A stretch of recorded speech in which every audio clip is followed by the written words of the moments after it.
മലബാർ ഭാഗത്തെ മുസ്ലിം സ്വാധീനമുള്ള സ്ഥലത്ത് ഹിന്ദുക്കൾക്ക് ധൈര്യം ഉണ്ടായിരുന്നില്ല. നമ്മളവിടെ ശാഖ തുടങ്ങുമ്പോൾ അയ്യോ ഞങ്ങൾക്ക് രക്ഷയില്ല, ഇവിടെ മുസ്ലിങ്ങളാണ്, നമുക്ക് ജീവിക്കാൻ നിർത്തിയില്ല. നമ്മുടെ ജനസംഘത്തിൻ്റെ മുഴുവൻ അഖില ഭാരതീയ സമ്മേളനം കോഴിക്കോട് വെച്ചു. ദീനദയാൽജിയൊക്കെ വന്നിട്ട് 68-ലായിരിക്കണം. ആ പരിപാടിയും അന്ന് പത്രങ്ങൾക്ക് എഴുതിയത് ശരിക്കും ഉത്തരഭാരതത്തിൽ നിന്ന് ആ കാവി ഗംഗ കേരളത്തിൽ ഒഴുകി വന്നിരിക്കുന്നു എന്നൊക്കെ പറഞ്ഞവർ എഴുതി. ഞാൻ ശരിക്ക് ആദ്യം ഇവിടെ ഉണ്ടായിരുന്നതിൻ്റെ പേര് ശങ്കരൻകുട്ടി എന്നായിരുന്നു. ശങ്കരൻ അച്ഛൻ്റെ പേര്, അപ്പോൾ ശങ്കരൻകുട്ടി എന്നുള്ള പേരിലാണ് അറിയപ്പെടുന്നത്.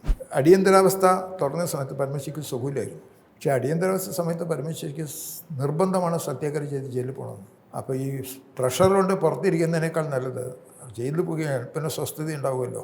1990 സംഘത്തിന് യാതൊരു പ്രശ്നവും ഉണ്ടായില്ല. കാര്യാലയങ്ങൾ അവർക്ക് പൂട്ടും കാര്യങ്ങൾ ചെയ്യുന്നു, ഒരു തരത്തിലുള്ള പ്രശ്നം ഉണ്ടായില്ല. സമൂഹം മുഴുവൻ നമ്മുടെ കൂടെ ആയിരുന്നു. ആ സമയത്ത് നെൽബരിയിൽ പോയപ്പോൾ എനിക്ക് കാണാൻ സാധിച്ചത് നാരായണൻകുട്ടി അവരുടെ ദൈവമായിട്ടുള്ളതാണ്. മിക്കവാറും എല്ലാ വീടുകളിലും പൂജാമുറിയിൽ ദൈവത്തിൻ്റെ ഫോട്ടോ ഉണ്ടായിരുന്നു. അപ്പോൾ ഭരതേട്ടനോട് പറഞ്ഞു, ഇങ്ങനെ ദുർഗന് അറ്റാക്ക് നടന്നിട്ടുണ്ട്, ഹോസ്പിറ്റലാണ്, വളരെ വിഷമം, മരിച്ചു എന്ന് പറഞ്ഞിട്ടില്ല. അപ്പോൾ ഭരതേട്ടൻ്റെ റിയാക്ഷൻ എന്താണെന്നറിയാം? കണ്ണൂരിലൊക്കെ മരിച്ച ആൾക്കാർ എൻ്റെ സ്വന്തം മക്കൾ തന്നെയല്ലേ, ഞാൻ ഈ ദുർഗൻ്റെ കാര്യത്തിൽ എന്നെ അത്ര വിഷമിക്കുന്നു. അതേപോലെ നമ്മുടെ ശ്രീജിത്ത് എന്നുള്ളൊരു സ്വയംസേവകനുണ്ട്, അയാളുടെ അച്ഛൻ നല്ല അധ്യാപകനാണ്, അദ്ദേഹത്തെ അവർ കൊല ചെയ്തു.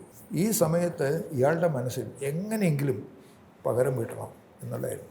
പകരത്തിന് പകരാവും, പക്ഷെ അത് കഴിഞ്ഞ ശേഷം നമുക്ക് ഇത് അവസാനിപ്പിക്കാൻ സാധിക്കും. നിവൃത്തിയില്ലാത്ത സമയത്ത് ആത്മരക്ഷയ്ക്ക് വേണ്ടി ചെയ്യാം, പക്ഷേ നമുക്ക് ആവശ്യം നമ്മുടെ കഠിനമായിട്ടുള്ള പരിശ്രമം കൊണ്ട് ഈ ആശയത്തെ ഇല്ലാതാക്കണം. ഇന്ന് മാർക്സിസ്റ്റുകാർ BJP അല്ല എതിർക്കുന്നത്, RSSനാണ്. അപ്പോൾ ഒരു തരത്തിൽ സംഘത്തിൻ്റെതായിട്ടുള്ള ശക്തി എതിരാളികളും സമ്മതിച്ചു, അവർക്ക് തനിച്ച് ചെയ്യാൻ സാധിക്കില്ല, ആ തരത്തിലുള്ള ശക്തികൾക്ക് ഒരുമിച്ച് കൂടണം എന്നുള്ള സ്ഥിതി വന്നു.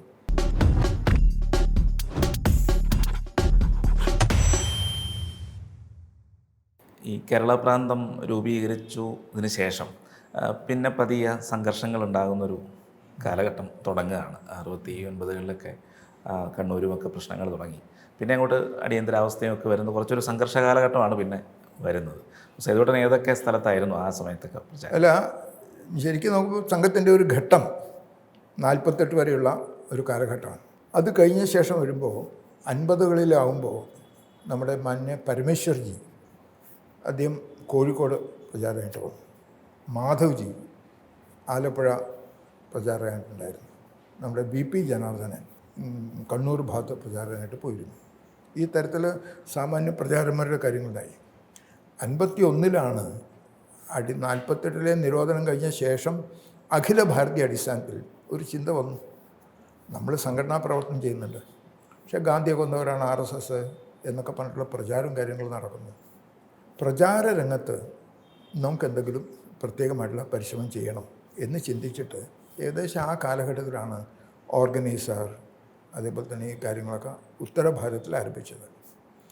അതിനെ തുടർന്ന് കേരളത്തിലും നമ്മുടെ പ്രചാര രംഗത്ത് വേണമെന്നുള്ള നിലയ്ക്കാണ് കേസരിയുടെ പ്രവർത്തനം ആരംഭിച്ചത്. ആ സമയത്ത് പരമേശ്വർജി എവിടെ ഉണ്ടായിരുന്നു? ശങ്കരശാസ്ത്രി അവിടെ പ്രചാരക്കാണ്. പ്രത്യേകിച്ച് മുഴുവൻ മലബാറിൻ്റെ ശങ്കരശാസ്ത്രി നോക്കിയിരുന്നു. കോഴിക്കോട് കേന്ദ്രീകരിച്ച് പരമേശ്വർജി. ശങ്കരശാസ്ത്രിയുടെ പരിശ്രമത്തിൻ്റെ ഫലമായിട്ടാണ് കേസരി ആരംഭിച്ചത്. അതിലെ ആദ്യത്തെ മുഖപ്രസംഗവും കാര്യങ്ങളൊക്കെ പരമേശ്വർജിയാണ് നേരിട്ട് എഡിറ്റോറിയൽ ഭാഗങ്ങൾ, അതിൻ്റെ പ്രസിദ്ധീകരണ കാര്യങ്ങളൊക്കെ ശങ്കരശാസ്ത്രി. ആ നിലയ്ക്ക് കേസരി ആരംഭിച്ചു. അതേ സമയത്ത് തന്നെ കോഴിക്കോട്ടിൽ ശങ്കരശാസ്ത്രിയുടെ ഒരു പ്രത്യേക രീതി ചെയ്തു. അതൊരു ബുൾഡോസർ പോലെയാണ്. അതുകൊണ്ട് കോഴിക്കോട് നിന്ന് വയനാട്ടിൽ പോയി വനവാസി മേഖലയിലും അതുപോലൊക്കെ ശാഖ തുടങ്ങാനായിട്ടുള്ള പ്രവർത്തനം ചെയ്തു.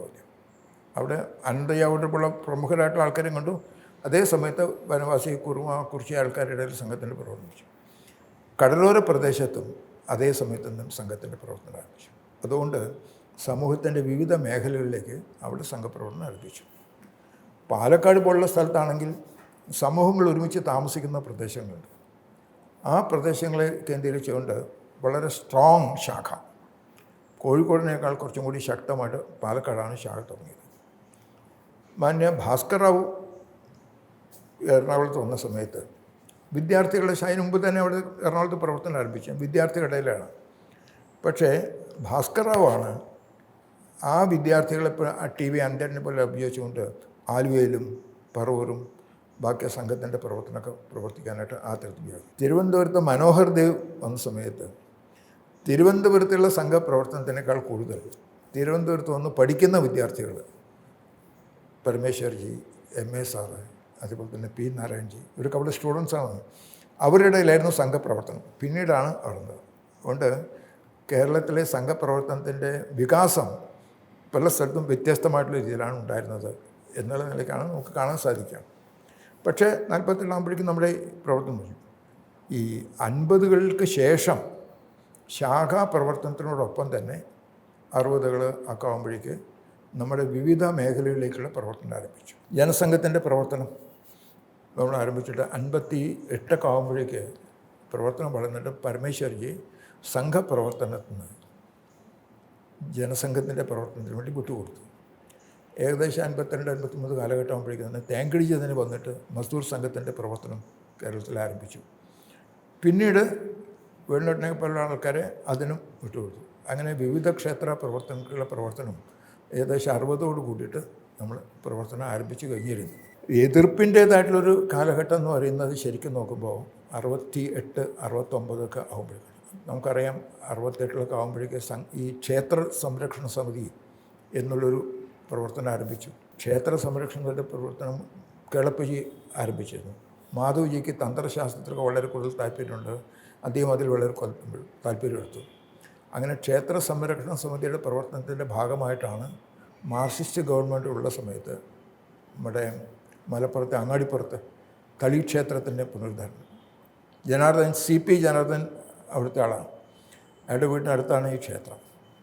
അപ്പോൾ കേളപ്പജി ഒരിക്കൽ വന്ന സമയത്ത് കേളപ്പജി കൊണ്ടിരുന്നത് കാണിക്കും. ആ ഒരു ശിവലിംഗ ക്ഷേത്രമൊക്കെ തളി ക്ഷേത്രം തകർത്തിട്ട് ശിവലിംഗം അവിടെ കിടക്കുന്നു. അവിടെ ആൾക്കാർ മലമൂത്ര വിസർജനത്തിന് ഉപയോഗിക്കുന്നു. ആ സ്ഥലത്ത് മുസ്ലിംസ് മീൻ വിൽക്കുന്നതായിട്ട് കാണുന്നു. ഇത് കണ്ടപ്പോൾ അത് പുനരുദ്ധാരണത്തിന് വേണ്ടി പ്രവർത്തിച്ചു. അതിനെ തുടർന്ന് ആ ക്ഷേത്ര നിർമ്മാണ പ്രവർത്തനം വലിയ പ്രക്ഷോഭമായിട്ട് മാറി. തളി ക്ഷേത്ര പ്രക്ഷോഭം. അതിലവസാനം മാർക്സിസ്റ്റ് ഗവൺമെൻറ് പലതരത്തിലും അതിനെ തടയാൻ ശ്രമിച്ചു. അതൊരു പുരാവസ്തുവായിട്ട് കെട്ടിയെടുക്കാൻ പരിശ്രമിച്ചപ്പോൾ സ്ത്രീകൾ ആയിരക്കണക്കിന് ആൾക്കാരൊന്നും എഴുതുന്നു. അത് വമ്പിച്ചൊരു വിജയമായി. അത് മലബാർ ഭാഗത്തെ നമ്മുടെ മുന്നേറ്റത്തിൻ്റെ ഒരു സംഗതിയാണ്. അതുകൊണ്ട് സ്വാഭാവികമായിട്ട് അനവധി പ്രദേശങ്ങളിലേക്ക് നമ്മുടെ സംഘപ്രവർത്തനം വളർത്താൻ വേണ്ടി അതാത് ആൾക്കാർ താല്പര്യത്തോടു കൂടി വരാൻ തുടങ്ങി. അതേ സമയത്താണ് മലപ്പുറം ജില്ലാ വിഭജനം. ആ മലപ്പുറം ജില്ലാ വിഭജനവും അവർ ശരിക്കും നോക്കുമ്പോൾ ആ വിഭജനത്തിന് തയ്യാറായിട്ടുള്ളതിനെ BJP ജനസംഘം എതിർത്തു. ജനസംഘം ആ എതിർപ്പ് വളരെ ശക്തമാക്കി. ജനസംഘം, വിദ്യാർത്ഥി പരിഷത്ത് എല്ലാം ഒരുമിച്ച് കൂട്ടിയിട്ടാണ് സമരം നടത്തിയത്. അതേപോലെ ഉത്തരഭാരതത്തിൽ ധാരാളം നേതാക്കന്മാർ സമരത്തിൽ പങ്കെടുക്കാൻ വന്നു. മലപ്പുറം ജില്ല വിഭജനം എന്നുള്ള നമുക്ക് തടയാൻ സാധിച്ചില്ല. പക്ഷേ മലപ്പുറം ജില്ലയുടെ വിഭജനം കൊണ്ട് എന്ത് അപകടം ഉണ്ടാകും എന്നുള്ളതിനെക്കുറിച്ച് അവിടുത്തെ ജനങ്ങൾക്കും കേരളത്തിലും ബോധമുണ്ടാക്കാൻ സാധിച്ചു. ഇതും നമ്മുടെ സംഘ വളർച്ചയ്ക്കൊരു കാരണമായിട്ടുള്ളായിരുന്നു. ഈ നിലയ്ക്ക് സംഘശാഖകളിൽ നിന്നും പുറത്ത് മാറിയിട്ട് ഒരു പ്രവർത്തനം. കേരളത്തിലെ തെക്ക് ഭാഗത്ത് മാധവജി, അദ്ദേഹം കമ്മ്യൂണിസത്തെക്കുറിച്ചൊക്കെ വളരെ ആധികാരികമായിട്ട് പഠിച്ച ആളായിരുന്നു. പ്രത്യേകിച്ച് 51 കാലഘട്ടത്തിൽ ഹിന്ദു മഹാമണ്ഡലം എന്നുള്ള നിലയ്ക്കൊരു ശങ്കറും വന്നൊക്കെ ഒരുമിച്ച് പരിശ്രമം തന്നു. നമുക്ക് സംഘടനാ ശക്തി ആ സമയത്തില്ല. പക്ഷേ പരമേശ്വർജി, മാധവജിയൊക്കെ അതിന് വേണ്ടിയിട്ട് സഹായം കൊല്ലത്തൊക്കെ ചെയ്തിരുന്നു. രാഷ്ട്രീയമായ കാര്യങ്ങളിലൂടെ ഹിന്ദു മണ്ഡലം തകർന്നു. പക്ഷേ ഹിന്ദുക്കളുടെ ഇടയിലേക്ക് പോകാൻ നമുക്ക് കൂടുതൽ തെക്ക് ഭാഗത്തും ഈ ഒരു സംഭവം ക്രിസ്ത്യൻസിൻ്റെ ഒരു സ്വാധീനം കാര്യങ്ങളൊക്കെ ഉണ്ടായി. അതുകൊണ്ട് മലബാർ ഭാഗത്തും തെക്ക് ഭാഗത്തും ഹിന്ദു സമാജത്തിൻ്റെ സംഘടന വേണം എന്നുള്ളൊരു ധാരണയും അത് നമുക്ക് ഒരു അനുകൂലമായിട്ടുള്ള കാലാവസ്ഥ സൃഷ്ടിച്ചു. അങ്ങനെ സംഘപ്രവർത്തനം ഒരു തരത്തിൽ 64 ആകുമ്പോഴേക്കും കാര്യമായിട്ട് വളർന്നു എന്ന് പറഞ്ഞല്ലോ. നമ്മുടെ സംഘപ്രവർത്തനത്തിന് കുറച്ചും കൂടി കുതിച്ചാട്ടം ഉണ്ടാക്കിയ രണ്ട് സംഭവമാണ്. 64 ആയിക്കഴിഞ്ഞ ശേഷം 65 നമ്മൾ കോഴിക്കോട് വെച്ച് ആദ്യമായിട്ട് കേരളത്തിലെ വലിയൊരു ക്യാമ്പ് നടത്താൻ തീരുമാനിച്ചു. ഒരു 2000 സ്വയംസേവകരൊക്കെ വരണമെന്ന് വിചാരിക്കുന്നു. പക്ഷേ നമ്മുടെ ആൾക്കാർക്ക് ഇത്രയും വലിയൊരു സംഖ്യയിൽ ക്യാമ്പ് നടത്താനുള്ള ഒരു ആത്മവിശ്വാസം ഉണ്ടായിരുന്നില്ല. പക്ഷേ നമ്മുടെ മാന്യ ദത്താജി ഒക്കെ വന്ന് ആൾക്കാർക്കൊക്കെ ആവേശം കൊടുത്ത് ആ ഒരു ക്യാമ്പ് നടത്തി. അത് മലബാർ ഭാഗത്ത് വളരെ കാര്യമായിട്ട് സ്വാധീനം. കാരണം മലബാർ ഭാഗത്തെ മുസ്ലിം സ്വാധീനമുള്ള സ്ഥലത്ത് ഹിന്ദുക്കൾക്ക് ധൈര്യം ഉണ്ടായിരുന്നില്ല. നമ്മളവിടെ ശാഖ തുടങ്ങുമ്പോൾ അയ്യോ ഞങ്ങൾക്ക് രക്ഷയില്ല, ഇവിടെ മുസ്ലിങ്ങളാണ്, നമുക്ക് ജീവിക്കാൻ നിർത്തിയില്ല.